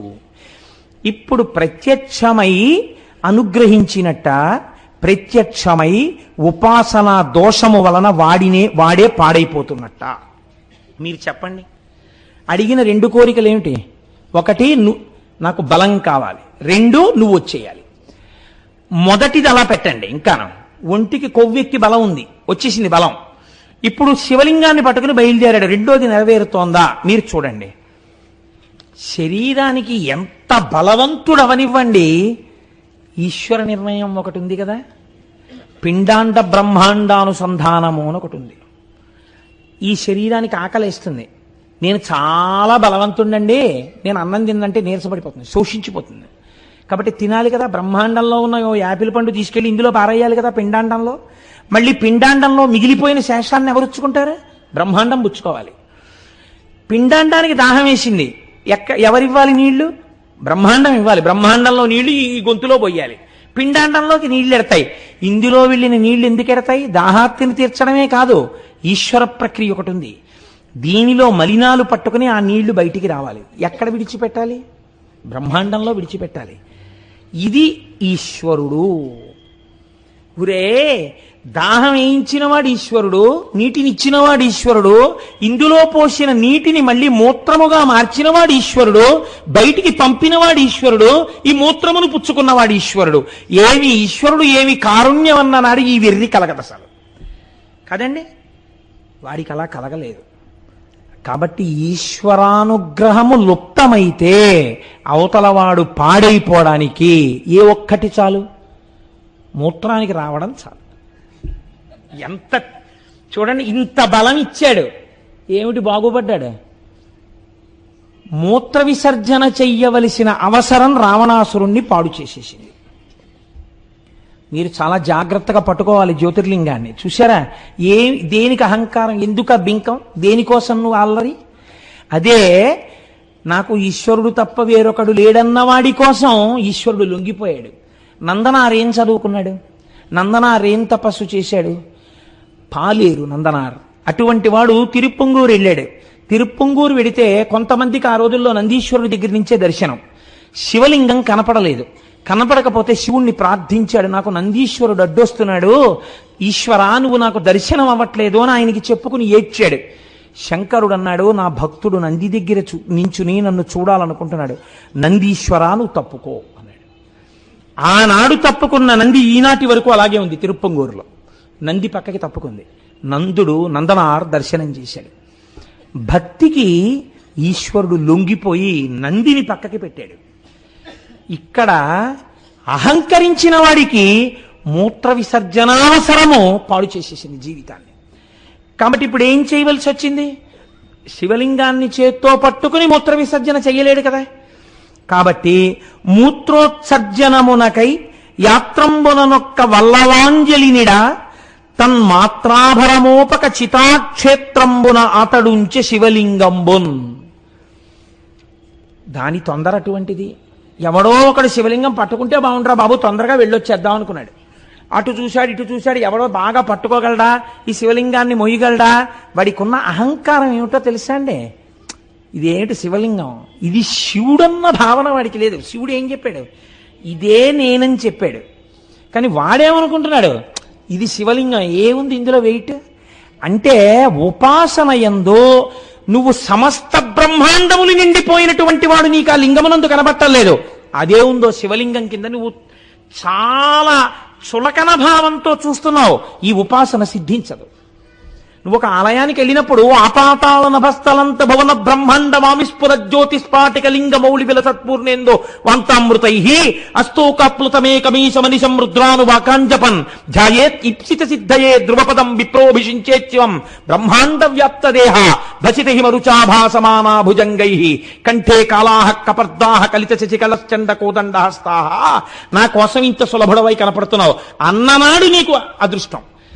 అది ఏముందండి శివలింగం అండి అంటే నీ ఉపాసన సిద్ధించలేదు, నీకు ఈశ్వర దర్శనం కలగలేదు. కాబట్టి వాడు ఇదే ఉంది శివలింగం అనుకున్నాడు. కాబట్టి ఏం చేశాడు? ఒక గొల్ల పిల్లవాడిని, పశువులు కాసుకునే పిల్లవాడిని పిలిచాడు. ఒరే నేను మూత్ర విసర్జనకి వెళ్ళొస్తాను రా, ఈ శివలింగం పట్టుకో. ఇప్పుడు వాడు దాన్ని పట్టుకోవడానికి మాత్రం బలం అక్కర్లేదు అనుకున్నాడు. ఇది కదండి దోషం. సుఖాలు అనుభవించడానికి బలం ఉండాలి, భోగాలు అనుభవించడానికి బలం ఉండాలి, శివలింగాన్ని పట్టుకోవడానికి బలం అక్కర్లేదు. ఇది రావణ సిద్ధాంతం.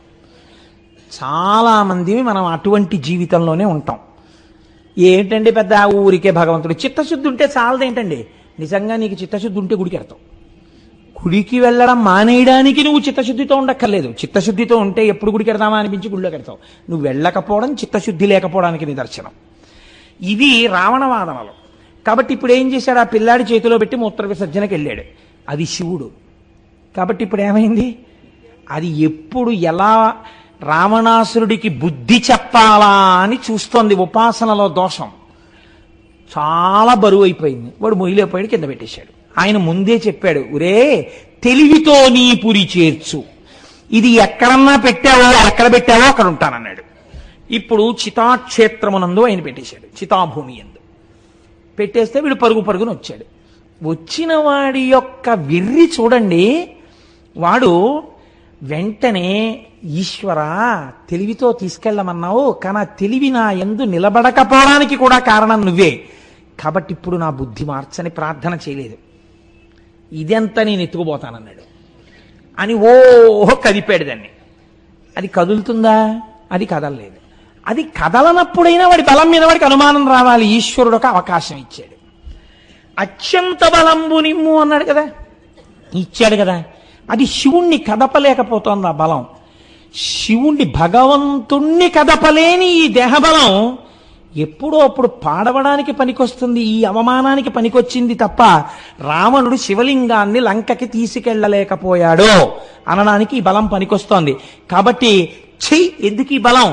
నాకు ఈశ్వరుడు కావాలి అని వాడు అనలేదు. ఒక అవకాశాన్ని ఈశ్వరుడు ఇచ్చాడా ఇవ్వలేదా? ఇచ్చాడు. వాడు వివేచన చేసుకోలేదంతే. కాబట్టి ఇప్పుడు ప్రమాదకరమైన బలముగా మారుతోంది అది. శివుడు కదలకపోతే వాడన్నాడు పోన్లే అన్నాడు. అంటే ఏమిటి వాడి ఉద్దేశం?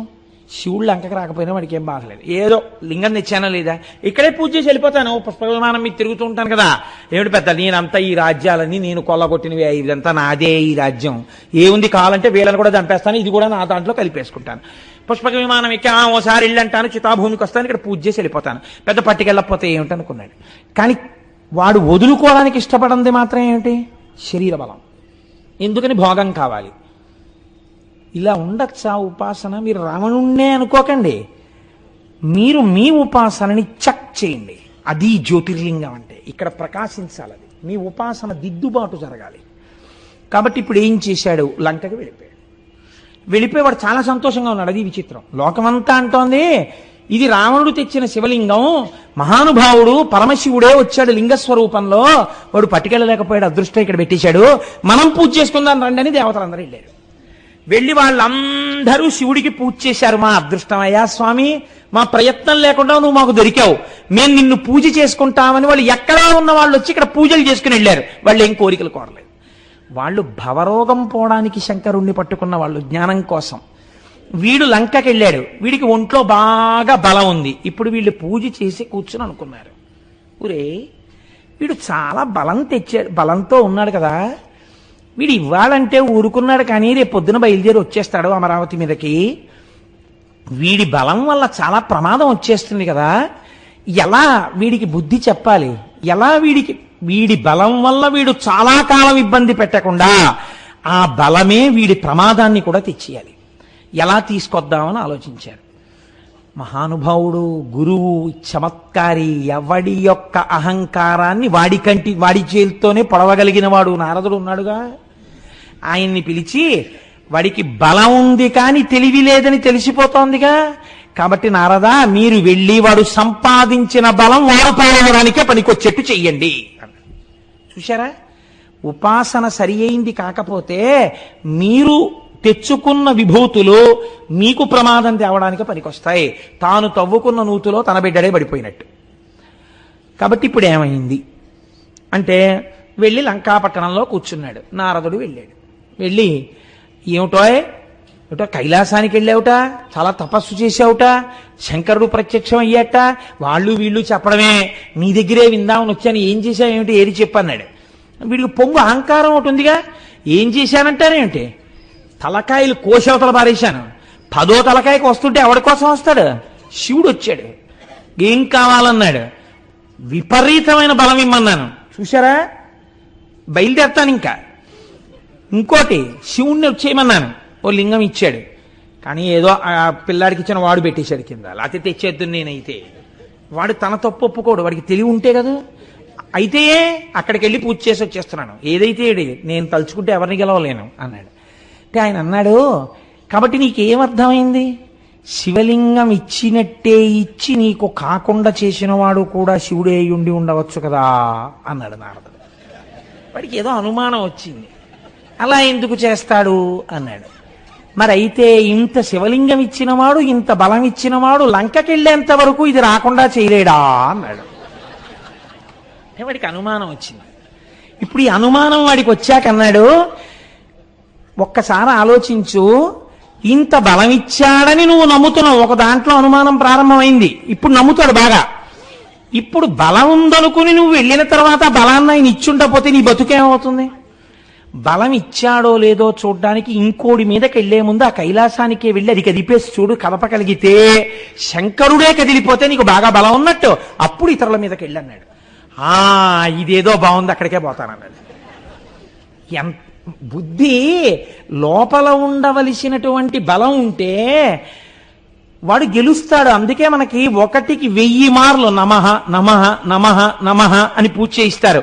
నాది కాదు, నాది కాదు, నాది కాదు, నాది కాదు అని అహంకారాన్ని విరగ్గొడతారు.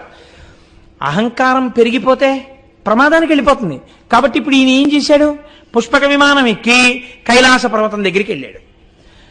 రామాయణం ఉత్తరాఖండలో అయితే కుబేరుడి దగ్గర నుంచి వస్తున్నప్పుడు అనుంది.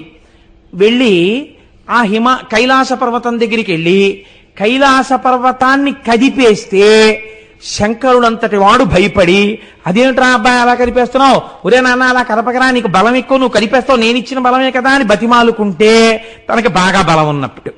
అప్పుడు తనకి భయపడిపోయాడు కాబట్టి మళ్ళీ శివుణ్ణన్నా తెచ్చేయచ్చు, లేదా తనని ఎవరిని కొట్టాలనుకుంటున్నాడో వాళ్ళ దగ్గరికి వెళ్ళిపోవచ్చు.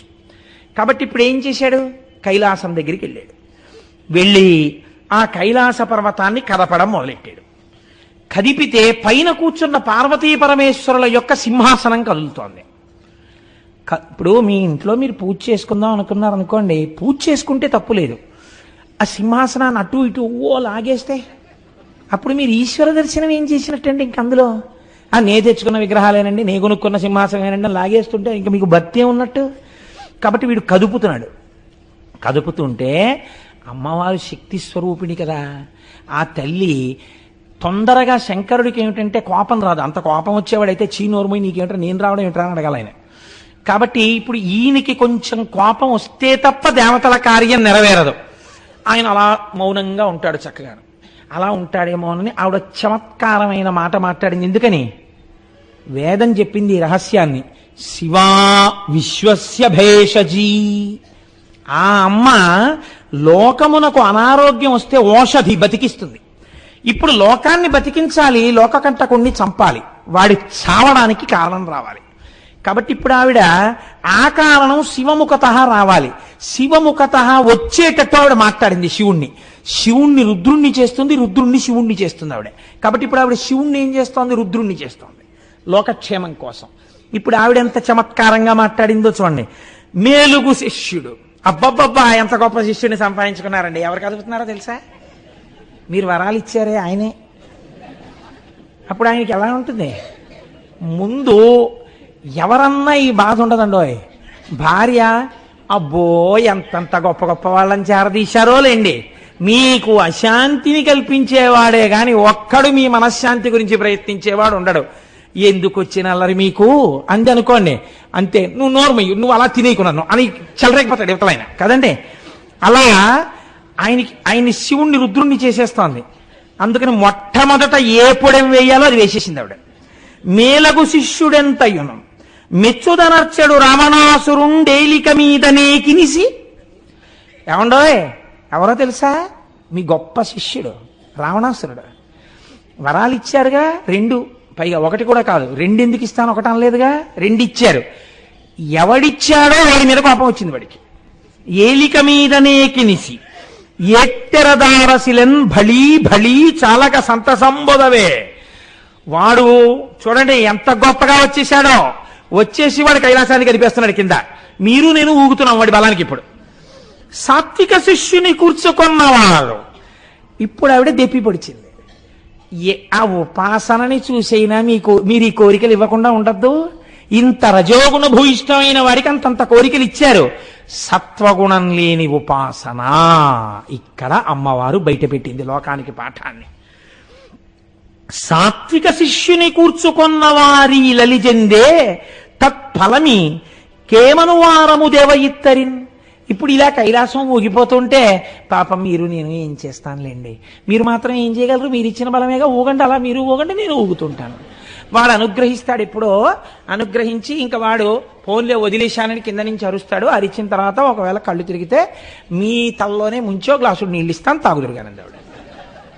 ఆయనకి ఎలా ఉంటుంది? కడుపు మండిపోయింది శంకరుడికి. అంటే శివుడు రుద్రుడయ్యాడు. ఇది శివా రుద్రస్య భేషజీ, శివుణ్ణి రుద్రుణ్ణి చేసింది.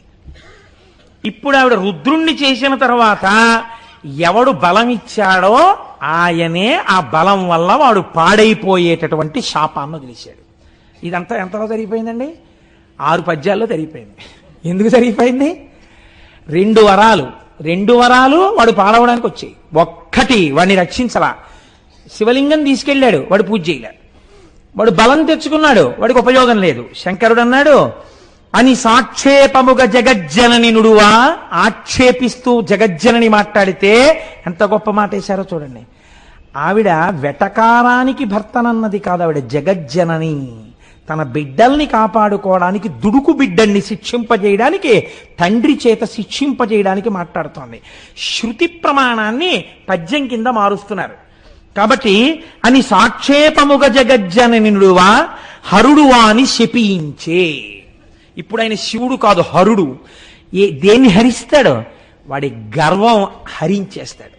ఇప్పటి వరకు ఏ బలాన్ని చూసుకుని ఎగురుతున్నాడో ఆ బలాన్ని హరించేవాడయ్యాడు ఆయన. హరుడు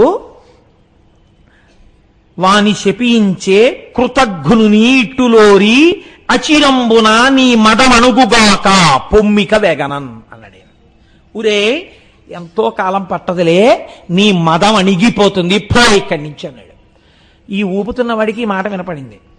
నీ మదం అణిగిపోతుందంటే ఏమిటి? నీ బలం ఎందుకో పనికి రాకుండా పోతుందనేగా. అందులో పోనీ నువ్వు ఓడిపోతావు ఒక్కసారి ఎవరి చేతిలోనో అనలేదు, నీ మదం అణిగిపోతుందన్నాడు. నీ మదం అణిగిపోతుందంటే ఇప్పుడు ఏమవ్వాలి? ఎవరెవరిని చూసుకుని మదిస్తున్నాడో వాళ్ళందరూ పోతారు. ఇప్పుడు శివవాక్యమనందేముంది? ఇంద్రజిత్ పోతాడు, కుంభకర్ణుడు పోతాడు, లంక పోతుంది. ఎవడు ఈశ్వరుణ్ణి పట్టుకున్నాడో వాడు ఒక్కడే మిగులుతాడు. సత్వగుణంతో ఈశ్వరుడు రాముడని 2 ఉండవుగా లోకంలో. ఉన్నదొక్కటే పరబ్రహ్మం, రామపరబ్రహ్మం, శివపరబ్రహ్మం, 2 ఒక్కటే. ఎవడు రాముణ్ణి పట్టుకున్నాడో వాడు బతికిపోయాడు. ఆయన తప్ప మిగిలిన వాళ్ళందరూ నశించిపోయారు. ఏమైంది నీ మదం? నీ మదానికి ఏవేవి కారణములో ఆ కారణముల వలన నీ మదం అణిగిపోతుంది, నువ్వు నశించిపోతావు. ఈ శివవాక్యాన్ని ఆధారం చేసుకునే తర్వాత శాపాలన్నీ వచ్చేసేవాడికి. వచ్చి ఆఖరికి వాడి బలం ఎందుకు పనికొచ్చిందంటే వాడి వాళ్ళందరినీ చంపుకోవడానికి పనికొచ్చింది రావణ బలం. మీరు బాగా ఆలోచించండి. రాముడు తనంత తాను ఎవరి మీద వెళ్ళి బాణాలు వేయలేదు, వీడే పంపించాడు ఒక్కొక్క బ్యాచ్ని. వీడే ముందు వెళ్ళిపోయినట్టుంటే వీడి స్వార్థం అండి. ముందు వీడు వెళ్ళిపోతే వీడే చచ్చిపోయాడు అనుకోండి, ఆ తర్వాత మిగిలిన వాళ్ళు బతికేద్దరేమో. అసలు వీడు వెళ్ళలేదు.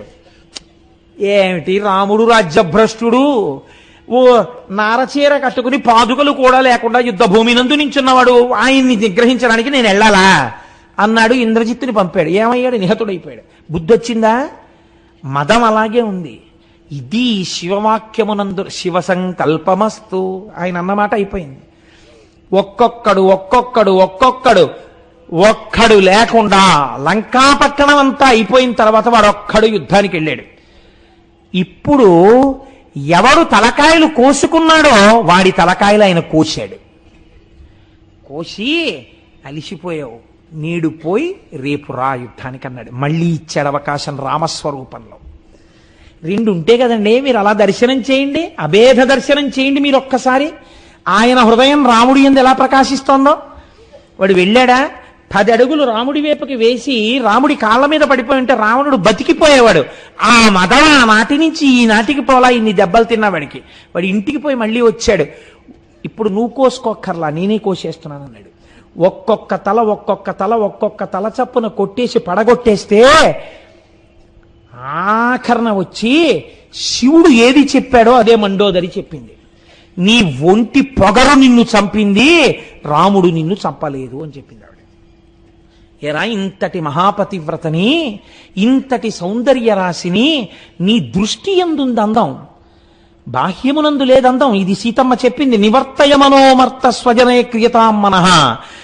నీ అనురాగము భార్య యందున్నది నిజమైతే, నీ భార్య నీకు రోజుకి 1,00,000 సార్లు ముద్దొచ్చినా బెంగలేదు. అది ధార్మికమైపోయింది. వేరొక స్త్రీ యందు నీ బుద్ధి కామంతో కాని ఒక్కసారి తిరిగిందా, అది నీ పతనానికి హేతు అవుతుందిరా అని చెప్పింది. వాడు విన్నాడా? వాడి మదం, నేనింత బలవంతుణ్ణి, నన్నెవడేం చేస్తాడన్నాడు. ఆవిడొచ్చి ఆఖరణంది, ఏ మదం నీ ఎందు ప్రవేశించిందో అది నిన్ను చంపేసిందిరా అన్నాడు. ఆఖరికి మండోదరి తీర్పుతో రామాయణం పూర్తయిపోయింది. కాబట్టి హరుడు పలికినటువంటి శాపవచనమే వాడిని, వాడి భార్యల్ని, వాడి బిడ్డల్ని, వాడి సైన్యాన్ని, వాడి రాజ్యాన్ని నశింపచేసింది తప్ప వాడు వృద్ధిలోకి రావడానికి పనికి రాలేదు. రెండూ కూడా. ఇది ఆనాడు చితాభూమి యందు వెలిసినటువంటి వైద్యనాథుడన్న జ్యోతిర్లింగం ఏది ఉన్నదో, ఆ జ్యోతిర్లింగము ఆనాటి నుంచి ఈనాటి వరకు వెళ్ళి దర్శించి నమస్కరించిన వాళ్ళందరికీ ఒక అనుగ్రహాన్ని ఇస్తుందిట. ఇదే వైద్యనాథుడంటే.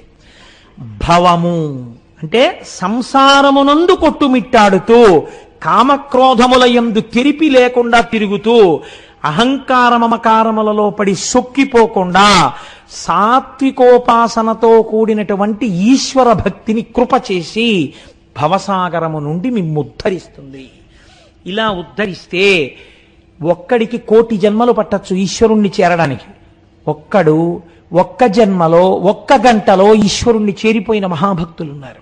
కాబట్టి ఆ వైద్యనాథుణ్ణి అలా దర్శించిన వాళ్ళకి, అటువంటి మహానుభావుడివి అని నమస్కరించిన వాడికి ఆయన అనుగ్రహం కలిగితే ఎంతలో ఉపాసన దిద్దబడాలి, ఎంతలో సత్వగుణం ఆవిర్భవించాలి. ఆయన అనుగ్రహం లేకుండా ఆయనని రాజసిక తామసిక పూజలతో లొంగదీసుకోగలమన్న భావన మంచిది కాదు. అందుకే ఎప్పుడూ మన వాళ్ళు ఒక మాట చెప్తారు, జగద్గురువులు కనుక శంకర భగవత్పాదులు ఈ మాట చెప్పారు. నేను మీకు ఒక్క మాట చెప్పనండి. నేనైతే ఒక విషయం అనుకుంటున్నాను, కాకినాడ పట్టణ వాసులకి అస్తమానం శంకరాచార్యులు వారంటే చాలా ప్రీతితో స్తోత్రాలు చేస్తారు. నేను చెప్పిన కనకధార గురుపాదుకలని తల మీద పెట్టుకుంటాం మనం, గురుపాదుకా పూజ అని చేస్తాం. అసలు నిజంగా మనందరం జగద్గురు పాదుకా పూజ అని శంకరాచార్యుల వారి పాదుకలను పూజించాలి. కాకినాడ పట్టణంలో ఉన్న వాళ్ళందరి చేత ఉత్తరాయణంలో నేను పాదుకా పూజ చేయించుకుంటాను అని శంకరాచార్యుల వారు సంకల్పం చేశారు. లేకపోతే ఇంతమంది చూడండి, కాకినాడ వాళ్ళ కళ్ళల్లో ఎలా పడిందండి, ఆ పాదుకకున్న మట్టు విరిగిపోయింది, దిద్దండని ఇంతమంది ఉత్తరాలు రాస్తే ఈ ఉత్తరాల వల్ల ఆయన పాదుక దిద్దబడింది అనుకోండి, మీరందరూ గురుపాదుకా పూజ యందు ఒక్కొక్క పుష్పాన్ని వేసేశారా లేదా? ఇప్పుడు అది జరిగి తీరుతుంది. ఎందుకంటే ఎందరో సమర్థులైన అధికారులు, విశాల హృదయులు ఒక విషయాన్ని తెలుసుకోగానే స్పందించాలన్న వాళ్ళు ఉన్నారు కనుక ఇప్పుడు ఈ ఉత్తరాలు చదివి వాళ్ళు వెంటనే శంకరాచార్య స్వామి వారి పాదుకలకు దిద్దుబాటు చేస్తారు. జగద్గురువుల పాదుకా పూజ యందు మీ అందరి సంతకాలు ఒక్కొక్క పుష్పాలు అవుతున్నాయి. రేపటి రోజు త్రయోదశికి ముందు రోజు, త్రయోదశి మహాప్రదోషం అని పిలుస్తుంది శాస్త్రం. త్రయోదశి పరమశివ తిథి. త్రయోదశి నాడు పోస్ట్ అవుతున్నాయి చూడండి. నిజంగా ఇవాళ ఉత్తరాలు తయారై ఉంటే ఒక చిన్న మాట చెప్తే గోపాలకృష్ణ గారు గీత దాటకుండా సిద్ధం చేస్తారు. ఇవాళ తయారు చెయ్యలేకపోయాం, రేపు సంతకాలు చేయిస్తామన్న మాట ఆయన నోటి వెంట రావడం వెనకాతల శంకరాచార్యులు వారి సంకల్పం చూడండి. మహాప్రదోషం ఉన్న త్రయోదశి నాడవి పోస్ట్ అవ్వాలి. అంటే త్రయోదశి తిథి నాడు ఉత్తరాయణ పుణ్యకాలంలో మొట్టమొదటి త్రయోదశి తిథి ఏది వచ్చిందో ఆ రోజున నేను కాకినాడ పట్టణ ప్రజల చేత జగద్గురు పాదుకా పూజ స్వీకరించుతున్నాను. కాబట్టి రేపు పెట్టిన సంతకాలు శంకరుల పాదుకల మీద పడుతున్న పువ్వులు. కొన్ని కోట్ల జన్మల పాపరాశి దగ్ధమైపోతోందండి. ఆ ఉత్తర రూపంలోనే, ఆ ఉత్తరం రాయడం రూపంలోనే మీకు వైద్యనాథలింగానుగ్రహం కలిగిపోతోందని గుర్తు కదండి. జగద్గురు సేవనం చేయించేస్తున్నారు ఆయన. ఒక్క 10 రోజుల్లోనో నెల రోజుల్లోనో మనం ఒక శుభవార్త ఎక్కడో వింటాం, లేకపోతే మనం వెళ్ళినప్పుడే చూస్తాం, దిద్దుబాటు అయింది. శంకరుల పాదపద్మములకున్నటువంటి ఆ పాదుక పిడి మళ్ళీ సరిగ్గా ఏర్పాటైనది. ఎంత పొంగిపోతాం, మళ్ళీ వచ్చే సభలో ఒకళ్ళ వీపులు ఒకళ్ళు చరుచుకుని సంతోషపడిపోతాం కదా. అలా ఒక్కొక్క సేవ ఈశ్వరుడు మన చేత చేయించుకుంటున్నాడు. ఇలా చేయించుకున్నందుకు మనం పరమేశ్వరుడికి నమస్కరించి, ఈశ్వర మమ్మల్ని ఇలాగే ధన్యుల్ని చెయ్యమని అడుగుదాం కదండి. ఇది వైద్యనాథలింగము. కనుక ఇప్పుడు మీరు ఈ వైద్యనాథలింగము యొక్క ఉపాసనా బలము చేత ఏ ప్రధానమైన ప్రయోజనమును పొందాలో ఆ ప్రయోజనమును పొందుతారు. ఇవాళ పరమ పవిత్రమైనటువంటి భీష్మేకాదశిని పురస్కరించుకుని నేను ఇప్పుడు మీకు రామేశ్వర లింగాన్ని గురించి ఒక్క 4 మాటలు చెప్పే ప్రయత్నం చేస్తాను. రామేశ్వర లింగం చాలా గొప్ప లింగం. రావణాసురుడున్నాడే, రావణాసుర సంహారం అంత తేలికైనటువంటి కార్యం కాదు. దీనికి ఎవరి అనుగ్రహం కావాలి? పరమమంగళప్రదుడైనటువంటి శంకరుడి యొక్క అనుగ్రహం కావాలి, శంభుని యొక్క అనుగ్రహం కావాలి.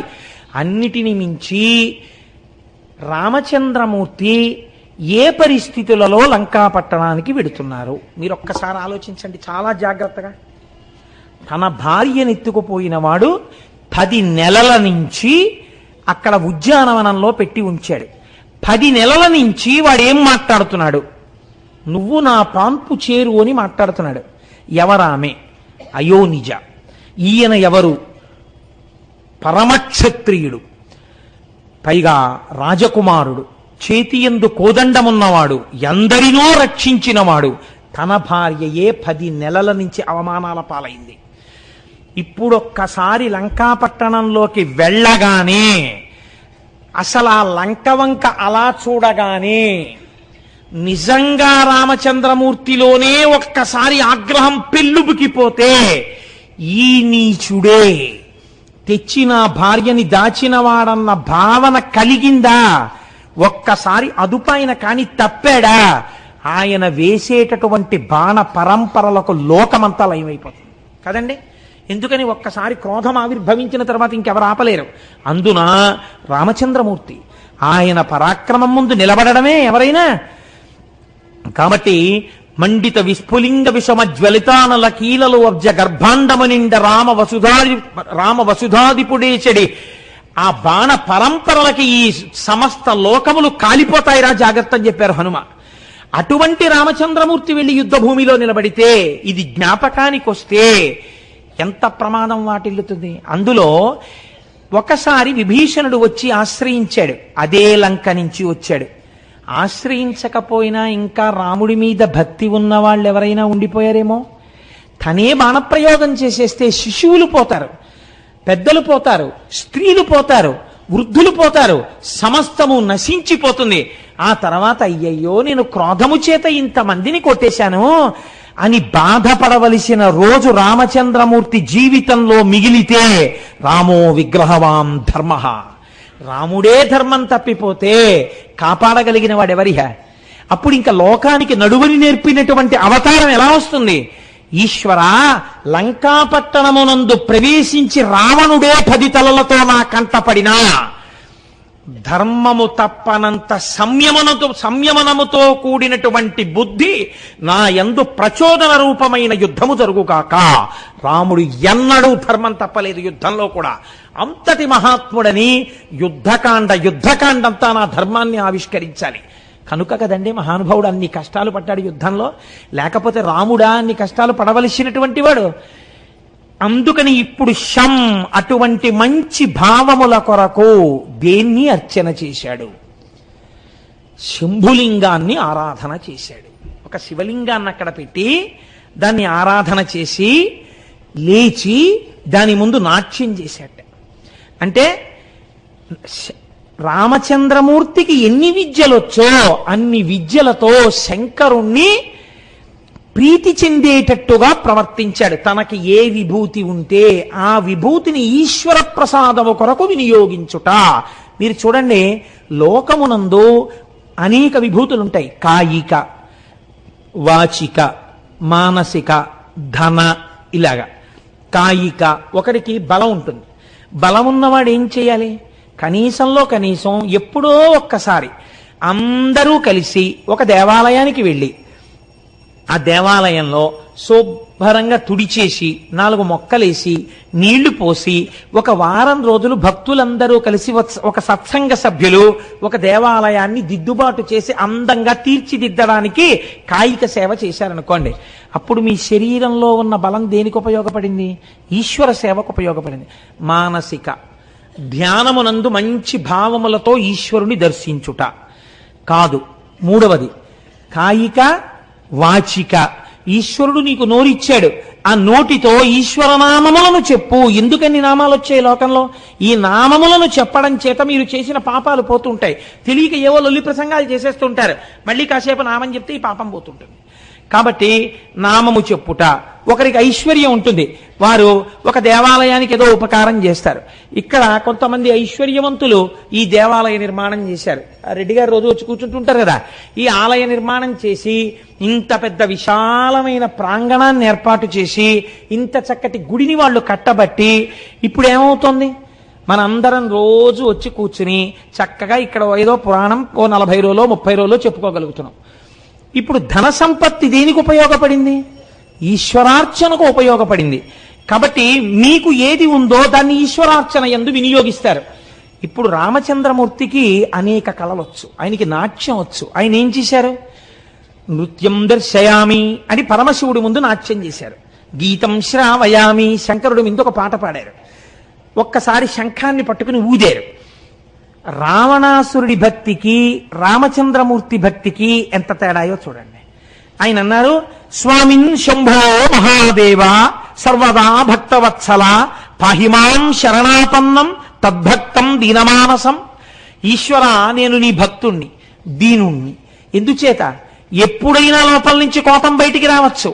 బాహ్యమునందు అంత సైన్యాన్ని చీల్చి చెండాడి అంత పరాక్రమవంతుడైన రావణాసురుణ్ణి నేను నిగ్రహించాలి.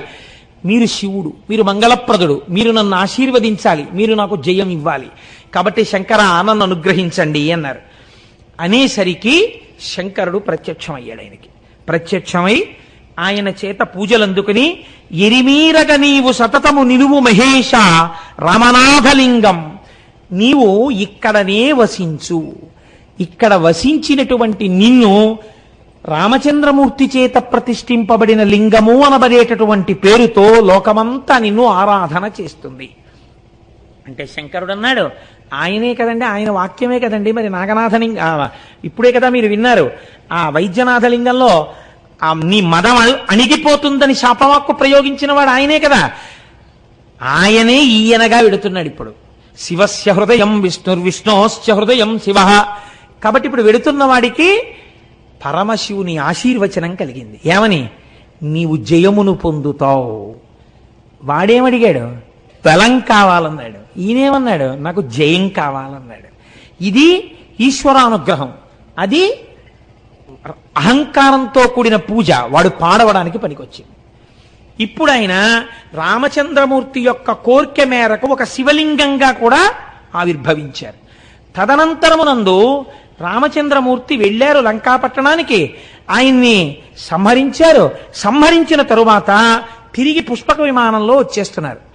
వచ్చేస్తున్నప్పుడు సీతమ్మ తల్లితో కలిసి పుష్పక విమానంలో వెడుతూ వెడుతూ కిందకి చూపించారు. సీత, నీ కొరకే రావణుడిక్కడ చంపబడ్డాడు, నీ కొరకే కుంభకర్ణుడిక్కడ చంపబడ్డాడు. చూశావా, మాంసపు ముద్దలతో ఉన్న ఈ యుద్ధ భూమి రాక్షసుల యొక్క పీలుగు పెంటలతో ఎందుకు నిండిందో తెలుసా? నీ కొరకే. క్షాత్రధర్మంతో ధర్మాన్ని విడిచిపెట్టకుండా ఇంత యుద్ధం చేసి నిన్ను నాదానను చేసుకుని నేను నా యొక్క క్షాత్రధర్మమునందు పొరపాటు లేని వాడనయ్యాను. ఆయనకి ధర్మం కావాలి అని చెప్తూ సముద్రం మీదకి వెళ్ళినప్పుడు ఆయన ఒక మాట చెప్పారు. చూశావా, ఇదిగో సేతు, అదిగో అక్కడే నాకు మహాదేవుడు కనపడి నన్ను అనుగ్రహించినాడు అని చెప్పారు. రామాయణంలో యుద్ధకాండలో ఆ శ్లోకాల్లో ఈ పాదం ఉంది.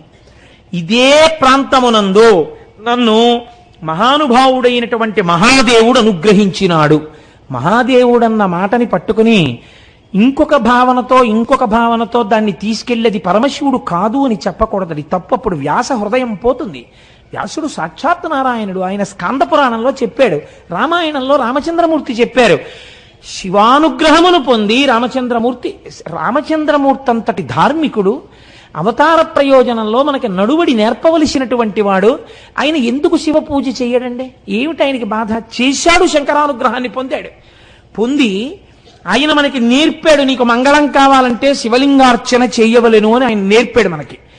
కనుక ఇక్కడే నాకు శంకరానుగ్రహం కలిగింది అని చెప్పాడు. అయితే ఇక్కడ ఒక పెద్ద ఇబ్బంది సాధారణంగా నేను వీరికి దిగిపోయాక అడుగుతారు, ఏమండి మరి సముద్రం దాటే ముందు రామచంద్రమూర్తి పూజ చేసి శివలింగం ఆవిర్భవించిందని మీరు అంటున్నారు, కానీ ఇవాల్టి రోజున మనం రామనాథలింగాన్ని దర్శనం చేసుకోవడానికి ఎక్కడికి వెళ్ళి దర్శనం చేస్తున్నాం అంటే, సముద్రంలో కొంత భాగం వెళ్ళిపోయిన తరువాత సముద్రం మధ్యలో ఉన్నటువంటి ఒక దీవి ఎందు కదా మనం రామేశ్వరం దీవిలో కదా రామచంద్రమూర్తిని పూజ చేస్తున్నాం. ఈ లింగము ఆ లింగము ఒక్కట.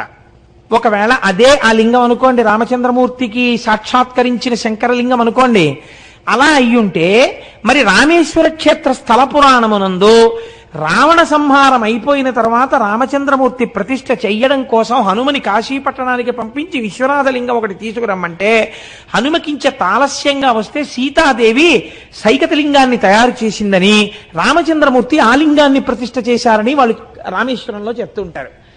పైగా అక్కడ సరస్వతీ బావి, సావిత్రి బావి, గాయత్రి బావి, నలబావి, గంధమాదన బావి, ఇన్ని బావులు ఉన్నాయి.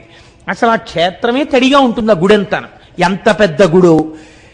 ఇన్ని ఉన్నప్పుడు మరి ఈ లింగము అక్కడది క్షేత్ర స్థల పురాణంలో చెప్పినట్టు ఇప్పటి వరకు వెళ్ళిన జ్యోతిర్లింగాలన్నీ స్థల పురాణానికి సరిపోయాయి.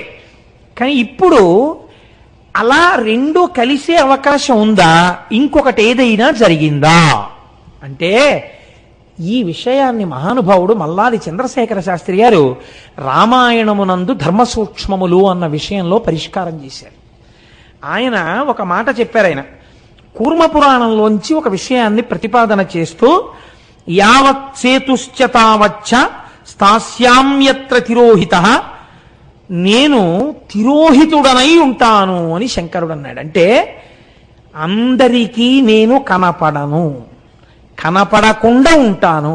కాబట్టి కనపడకుండా ఉన్నాడు కాబట్టి రామచంద్రమూర్తి చేత ప్రతిష్ఠింపబడి రామచంద్రమూర్తి చేత పూజలందుకున్న శంకరుడు సముద్రమునకు ఈవలి ఒడ్డున సాక్షాత్కరించినాడు అని మీరు ఒక నమస్కారం చేసి ఆ ద్వీపంలోకి వెడితే అక్కడ మాత్రం రామేశ్వరం క్షేత్రం ఉంది. ఈ రామేశ్వర క్షేత్రంలో ఉన్నటువంటి శివలింగం సీతమ్మ తల్లి చేతులతో తీసుకొచ్చినటువంటి పోగు చేయబడినటువంటి మట్టితో ఏర్పడిన శివలింగమేనా? అప్పుడు అది నిజమేనా? రామచంద్రమూర్తి అది ప్రతిష్ఠ చేసిన మాట యథార్థమేనా? హనుమ అంతటి ప్రాజ్ఞుడు శివలింగాన్ని తేవడంలో ముహూర్తానికి ఆలస్యం జరిగిందా? అలా ఆయన చేస్తాడా? అలా ఎందుకు జరిగింది? మీరు ఇప్పుడు కొంచెం జాగ్రత్తగా అవలోకనం చెయ్యండి. అలా కాకపోతే స్థల పురాణం అలా ఉంటుందా? రామాయణంలో దీని ప్రస్తావన ఎందుకు లేదు మరి అని మీకు అనుమానం రావచ్చు. రామాయణం కావ్యం. రామాయణం సూచన చేసి విడిచిపెడుతుంటుంది కొన్ని తప్ప రామాయణం ప్రతిపాదించని విషయములు కొన్ని సత్యములు లోకంలో ఉన్నాయి. భద్రాచల క్షేత్రానికి సంబంధించిన విషయం రామాయణంలో లేదు. అందుకే కదా ఈ మధ్య ఏ వాల్మీకి వ్రాయని కథగా అని పెట్టారు దాని ముందు. ఆయన హృదయం అది. వాల్మీకి రామాయణంలో లేనిది కానీ సత్యమైనది అని. కాబట్టి సత్యం అనడానికి మీకు ఎవరి మాట అయితే మీరు సత్యం అనగలరు? వ్యాస హృదయం అయి ఉండాలి. అది వ్యాసుడు చెప్పి ఉండాలి. వ్యాసుడు చెప్తే దానికి తిరుగులేదు ఇంకెందుకని. వ్యాసవాక్కు పురాణాంతర్గతం. వ్యాసుడు పురాణాంతర్గతంగా చెప్తాడు. ఇప్పుడు వ్యాసుడు అలా ఎక్కడైనా చెప్పాడా? స్కాంద పురాణంలో నాగరఖండమునందు రామచంద్రమూర్తి చేత ఈ శివలింగము ఇలా ప్రతిష్ఠ చెయ్యబడడం యథార్థమే అని స్కాంద పురాణంలో నాగరఖండంలో వ్యాస భగవానుడు చెప్పి ఉన్నాడు. కాబట్టి అది రామేశ్వరలింగమే. ఇప్పుడు ఆ రామేశ్వర క్షేత్రంలోకి మీరు వెడితే అందులో హనుమ ఆలస్యంగా ఎందుకు శివలింగం తేవలసి వచ్చింది? బహుశః హనుమదావతారము కూడా పరమశివుని యొక్క అవతారమే శివమహాపురాణం చెప్తుంది. అందుకే ఆయన కూడా మంగళప్రదుడు, ఎప్పుడు శుభాల్ని చేస్తుంటాడు. హనుమ కూడా రాక్షస సంహారమనందు చాలా ప్రధానమైనటువంటి పాత్ర పోషించారు. హనుమ చేతితో కూడా ఒక శివలింగం ప్రతిష్ఠ అవ్వాలి అని విశ్వనాథుడు భావించి ఉంటాడు. అందుచేతనే కించిత్ ఆలస్యం అయితే ముహూర్తం అయిపోతోందని సీతమ్మ ప్రతిష్ఠించాలి, తన సంకల్పము ముహూర్తమై హనుమ ప్రతిష్ఠించాలి.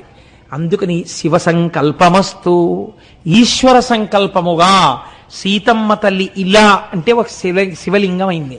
అంటే జగజ్జననిగా ఆవిడ మీకేం చెప్తోంది?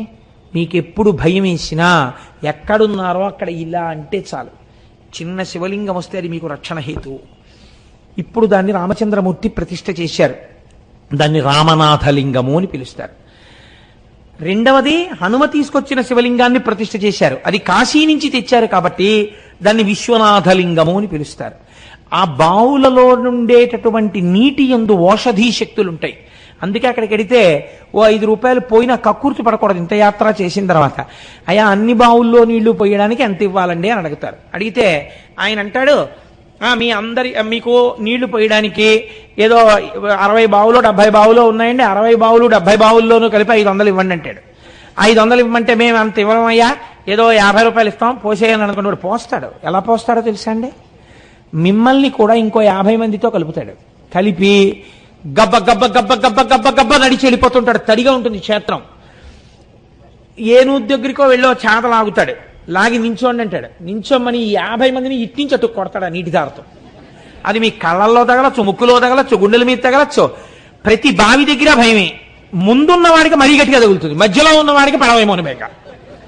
కాబట్టి ఆయన కొట్టి నీళ్లు పడతాయి. అందుకని అక్కడ దాకా వెళ్ళాక కక్కుర్తి పడకుండా, అయ్యా చాలా దూరం నుంచి వచ్చాం, ఆ నీళ్లు పోసుకోవాలని వచ్చాం, 500 ఇవ్వలేను కానీ పరమ ప్రీతితో నువ్వు ఇంతమందికి చేయిస్తున్నావు సేవ, నువ్వు ఇలా వృద్ధిలోకి రావాలి నాయనా అనేదో 4 మంచి మాటలు చెప్పి ఒక్క 300 పుచ్చుకుని నన్ను కృతార్థుణ్ణి చేయి, నా జీవితాంతం నిన్ను జ్ఞాపకం పెట్టుకుంటానయా అన్నారు అనుకోండి. నేను అలా చెప్పుకున్నవాడిని, స్వానుభవమున చెప్పు చవటలారా, అందుకు చెప్తున్నా. అలా చెప్తే ఆయన అన్నాడు, ఏ బెంగలేదు నా వెనకాల వచ్చేయండి అన్నాడు. వచ్చి ఒక బకెట్టుడు నీళ్లు తోడగానే నా నెత్తిమించి అభిషేకం చేసేవాడు. మిగిలిన వాళ్ళకి బకెట్ వేసుకొట్టేవాడు. వాళ్ళందరికీ చిన్న కోపం వచ్చింది కూడా, ఈయనకే పోస్తుంటాడు తక్కువ డబ్బులు ఇచ్చినానని. కేవలం మాటల చేత దేవతలు మన్నన చేసి వరంబులిత్తురని చెప్పుకున్న ఉపన్యాసాలందుకు పనికొచ్చేప్పుడు. కాబట్టి రామచంద్రమూర్తి వీడు భవిష్యత్తులో రామాయణం చెప్పుకుంటాడు. పాపం నా కింకరుడు నేనంటే ఇష్టం ఉన్నవాడు అనుకున్నాడు, శివమహాపురాణంలోంచి కూడా 4 మాటలు చెప్పుకుంటాడని శివరూపంలో ఉన్న రాముడి రూపంలో ఉన్న శివుడు అనుగ్రహించారో. ఇద్దరి కథ చెప్పుకుంటాడు, నీళ్లు పోయకపోతే ఎలా అని ఇద్దరి రూపంలో ఒక్కడు అనుగ్రహించాడో. అలా నీళ్లు పోయించి నన్ను ధన్యుణ్ణి చేశాడు. కనుక అలా పోసుకున్న తడి బట్టలతో బావులన్నీ తిరుగుతుండాలి. అదో చిత్రమైన క్షేత్రం. అక్కడ సముద్ర స్నానం చేస్తాం. అద్భుతమైనటువంటి మూర్తులు ఉంటాయి. శంకర భగవత్పాదాచార్య స్వామి వారు అలా దూరంగా చూస్తూ భవసాగరం నుంచి బయటికెత్తడానికే నేను జగద్గురువుగా వచ్చానన్నట్టుగా 4 శిష్యులతో పైన కూర్చుని ఉంటారు. 12 జ్యోతిర్లింగాలు ఉంటాయి, ఆ పైన ఉంటారు. ఎప్పుడైనా రామేశ్వర దర్శనం అత్యద్భుతమైనటువంటి దర్శనం. కనుక అక్కడ రైల్వే స్టేషన్లో గొప్పతనం ఏమిటో తెలుసా అండి? మీరు రైల్వే స్టేషన్లో కొంచెం జాగ్రత్తగా విచారణ చేస్తే మీకు చూపిస్తారు. రైల్వే స్టేషన్ని కొత్త ప్లాట్ఫామ్ కట్టడం కోసమని తవ్వారు. తవ్వితే ఈ స్టేజ్ ఎంత ఉంటుందో అంత పెద్ద దక్షిణామూర్తి దొరికారు అక్కడ. ఆ దక్షిణామూర్తిని ఎక్కడా పెట్టకుండా ఇండియన్ రైల్వేస్ వాళ్ళు మాకు దొరికాడు స్వామి అని అక్కడే ఉన్న పెద్ద రావి చెట్టు కింద పెట్టారు. అక్కడే ఉంటాడు. మీరు రైల్వే స్టేషన్లోనే దర్శనం చేసుకోవచ్చు దక్షిణామూర్తిని. అంత గొప్ప క్షేత్రం రామేశ్వరం. అటువంటి స్థితిలో పెద్దలు అన్నారు, అక్కడే శంకరాచార్యులు వారు తీసుకొచ్చినటువంటి శివలింగాల్లో ఒక శివలింగం ఉందండి. అది సూర్యోదయం కాకుండా దర్శనం చేయాలి. స్ఫటికలింగం. ఇంత శివలింగం ఉంటుంది. స్ఫటికలింగం తెల్లవారుజామున 4 గంటలకి మీరు దర్శనం చేసుకుని 10 రూపాయలు 5 రూపాయలు టికెట్ తీసుకుంటారు. లోపలికి వెడితే స్ఫటికలింగ దర్శనానికి కూర్చోపెడతారు.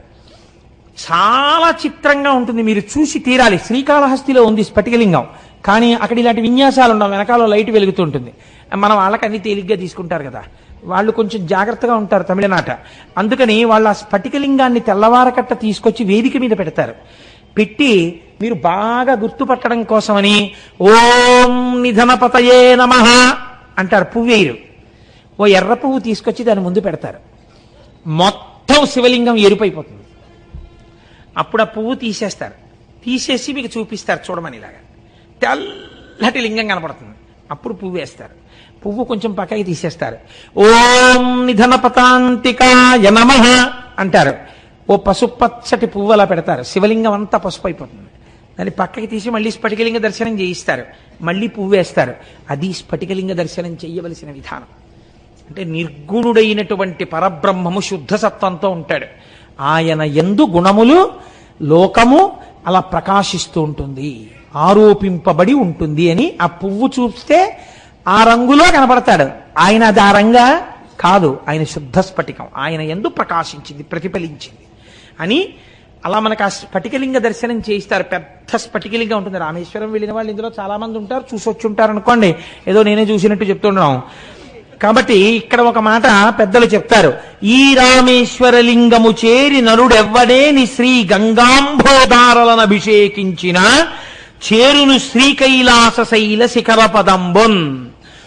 ఎవరైనా ఈ రామేశ్వర లింగం దగ్గరికి వెళ్ళి కాశీ పట్టణంలో ఉన్నటువంటి గంగని తీసుకుని వెళ్ళి ఆ రామేశ్వర లింగాన్ని ఆ గంగధారలతో అభిషేకిస్తే, అంటే మీరు అర్చకులకు ఇస్తే ఆ గంగతో అభిషేకం చేస్తారు, అలా అభిషేకం చేసిన వాడు కైలాసాన్ని చేరుకుంటున్నాడు. సాధారణంగా దీన్ని ఏమిటంటే మామూలుగా చెప్తారు. అంటే కాశీ నుంచి గంగ తీసుకొచ్చి ఇక్కడ శివలింగం మీద పొయ్యడం అన్నది. చంద్రశేఖర పరమాచార్య స్వామి దీన్ని అత్యద్భుతమైన సమన్వయం చేశారు. అసలు ఈ గంగాభిషేకం చెయ్యడం అంటే ఏమిటో తెలుసా? గంగ అనగా జ్ఞానము. జ్ఞానము చేత శివలింగమును అభిషిక్తుణ్ణి చెయ్యడం అంటే ఏమిటో నీకు తెలుసా? రామనాథలింగమునందు కాశీ గంగ పొయ్యడం అంటే ఈయన పేరేమి? ఇప్పుడు రామేశ్వరుడు. ఆయన ఒక చిన్న ఐతిహ్యం చెప్తుండేవారు. దేవతలందరూ ఒకసారి రామేశ్వరం వచ్చారట. వచ్చి రామేశ్వర లింగ దర్శనం చేశారట. చేసిన తర్వాత అందులో ఎవరో రకరకాల వాళ్ళు ఉంటారు కదా, వెళ్ళిపోతుంటే అందులో కొంతమంది అన్నారట, ఏమయ్యా ఈయన రామేశ్వరుడు అని పేరుంది కదా, రామేశ్వరుడు అని పేరుంటే ఈయన ఏ సమాసం అవుతాడు అని వ్యాకరణం తీశాడు. తీస్తే కొంతమంది అన్నారు రాముని యొక్క ఈశ్వరుడు, అందుకే కదా రాముడు వచ్చి ప్రతిష్ఠ చేశాడు, అందుకే కదా ఈశ్వరుడు కృప చేసి నీకు మంగళం అవుతుందని అన్నాడు. కాబట్టి రాముని యొక్క ఈశ్వరుడు, రాముడు శివుణ్ణి పూజిస్తూ ఉంటాడు, రాముని యొక్క ఈశ్వరుడు షష్ఠీ తత్పురుష సమాసం అన్నారు. కొంతమందికి ఇది నచ్చల. అదేమిటది, రామచంద్రమూర్తి శివుణ్ణి పూజ చేయడం ఏమిటి, రాముడంతటి వాడు రాముడు. అధ్యాత్మ రామాయణంలో చెప్పినట్టు శివుడు రామనామం తలుచుకుంటూ ఉంటాడు కానీ ఇటు రాముడు శివుణ్ణి తలుచుకోవడం ఏంటి, ఆ అవసరం మా స్వామికి లేదన్నాడు అని. తప్పు మీరు చెప్పింది ఆ సమాసం కాదు. రాముడే ఈశ్వరుడిగా కలిగిన వాడు, కలది కలిగిన వాడు ఉంది కాబట్టి బహువ్రీహి సమాసం. రాముడు ఈశ్వరుడిగా కలిగిన వాడు అంటే శివుడు రాముడిని పూజ చేస్తాడు కాబట్టి రాముడు ఈశ్వరుడిగా కలిగిన వాడు శివుడు. కాబట్టి రాముడు గొప్పవాడు, ఈశ్వరుడు శివుడు గొప్పవాడు కాదు. రాముడిని ఆయన పూజ చేస్తున్నాడా, ఇది బహువ్రీహి సమాసం అన్నారు.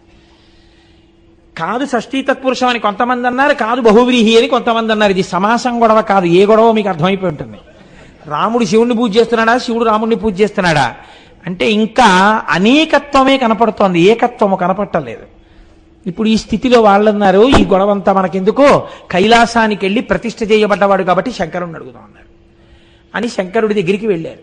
శంభో మహాదేవ, అసలు నీ యొక్క స్వరూపమేమి, రామేశ్వరము అన్నది ఏ సమాసము? ఇలా అడిగితే బాగుండదు కదా, హోం అంటాడేమో అని ఏ సమాసం అని అడిగారు.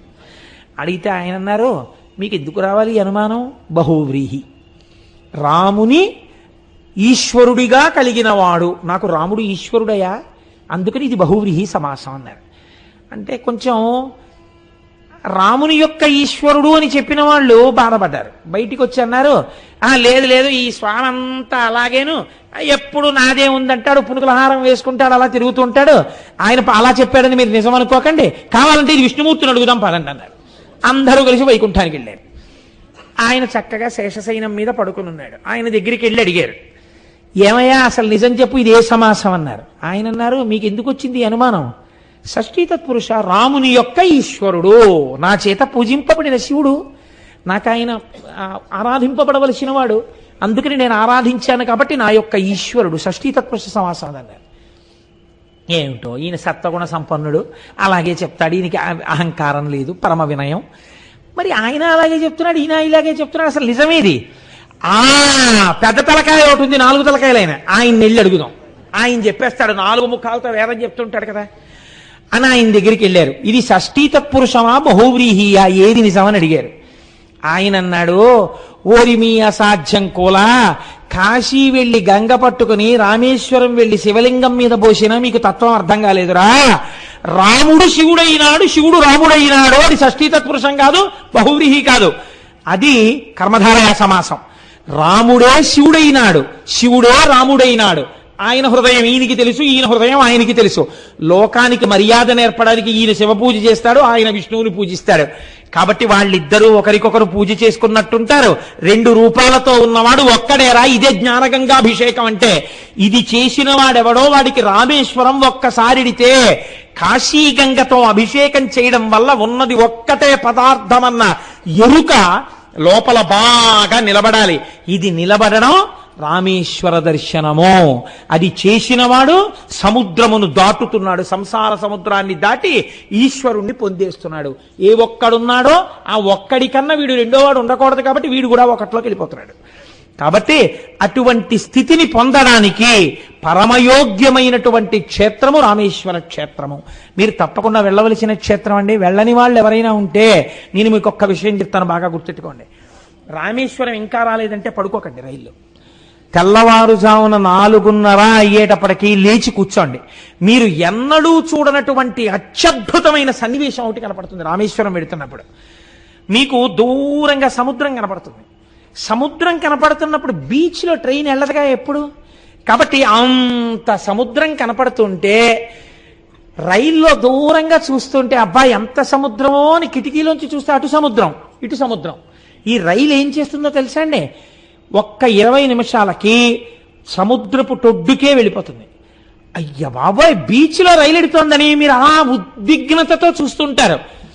రైలు దేని మీద ఎడుతోందో అని మీకు కనపడదుగా, పట్టాలు కనపడవు. అది సముద్రం మీద ఉన్న బ్రిడ్జ్ ఎక్కేస్తుంది. మీరు సముద్రంలోకి రైలు వెళ్ళిపోతున్నట్టు ఉంటుంది. ఎందుకని కిందది కనపడదు, కింద ఉన్న బ్రిడ్జ్ కనపడదు కదా. మీరు కిటికీలోంచి చూస్తుంటే బీచ్ నుంచి సముద్రంలోకి రైలు వెళ్ళిపోతున్నట్టు ఉంటుంది. అది విమానం అయితే పర్వాలేదు, పైనుంచి వెళ్తుంటే కింద సముద్రం ఉందనుకుంటారు. రైలుకి వచ్చిన గొడవ ఏమిటో తెలుసా అండి, అలా బ్రిడ్జ్ ఎక్కేస్తుంటే కొద్ది కింద అంత సముద్రం నుంచి వెళ్ళిపోతుంటే ఆనాడు స్వామి హనుమ వెడుతుంటే చూసిన సముద్రాన్ని నేను చూస్తున్నాను. అయ్య బాబోయ్, ఈ సముద్రం మీదే కదా పుష్పక విమానం వెళ్ళింది, ఇదే కదా రాముడు వానరులతో వెళ్ళాడు అని మీరు తలుచుకుని అలా చూస్తుంటే చిన్ని చిన్ని స్టేషన్ల మించి ఎక్కడ చూసినా పుచ్చపాదులే, పెద్ద పెద్ద పుచ్చకాయలు, చిన్ని స్టేషన్లు దాటి వెళ్ళిపోయి ఆఖరికి రామేశ్వరం అన్న చోట రైలు ఆగుతుంది. నిజంగానండి మీరు అనుభవించవలసిన సన్నివేశం. రామేశ్వరం వెడుతున్నప్పుడే మీకు తెలియకుండా మీరు భవసాగరాన్ని దాటుతారేమో అనిపిస్తుంది నాకు. అంత గొప్ప అనుభూతి. వెళ్ళని వాళ్ళు ఉంటే ఒక్కసారి కాశీ వెళ్ళి గంగ పట్టుకుని రామేశ్వరం వెళ్ళే ప్రయత్నం చెయ్యండి. ఈశ్వరుడికి చెప్పండి, ఈశ్వరా నన్ను తీసుకెళ్ళని అడగండి. నిజాయితీతో ఈశ్వరుణ్ణి అడిగితే ఈశ్వరుడు తీసుకెడతాడు. కానీ ఒకచో నేను చదివాను, దాని ప్రామాణికత ఎంత అన్నది పక్కనుంచండి. కాశీ వెడతానని సంకల్పం చేసి వెళ్ళలేకపోతే ఆర్తి పొందితే కాశీ వెళ్ళిన పుణ్యం ఇస్తారట. రామేశ్వరం వెడతానని సంకల్పం చేసి వెళ్ళకపోతే మహాపాపాన్ని ఖాతాలో వేస్తారట. కాబట్టి రామేశ్వరం వెడదామనుకుంటున్నానండి అనకూడదు. ఈశ్వరుడు నన్ను రామేశ్వరం తీసుకెళ్లాలని ప్రార్థిస్తున్నానండి అనాలి. ఆయన మీద పెట్టేయాలి. పెట్టేస్తే ఇప్పుడు ఆయన తీసుకెడతాడు, మీకు గొడవ ఉండదు. కాబట్టి కాశీ విషయంలో అలా అనండి, రామేశ్వరం విషయంలో ఇలా అనండి. ఎందుకైనా మంచిదని స్థానిక భద్రతా సూచనగా 3వ నెంబర్ ప్రమాద పతాకాన్ని ఎగరేశాం. ఏమండి, అందుచేత ఈశ్వరానుగ్రహము చేత ఆ ఈశ్వరుడే మనని కాశీ రామేశ్వరముల దర్శనము చేయించి మనకి అటువంటి అనుభూతిని, అటువంటి జ్ఞానాన్ని, అటువంటి భక్తిని, అటువంటి భవసాగర తరణము చేయగలిగినటువంటి అదృష్టాన్ని ఈశ్వరుడు యొక్క నిర్హేతుక కృపా కటాక్షముగా మన యందు ప్రకాశించుగాక.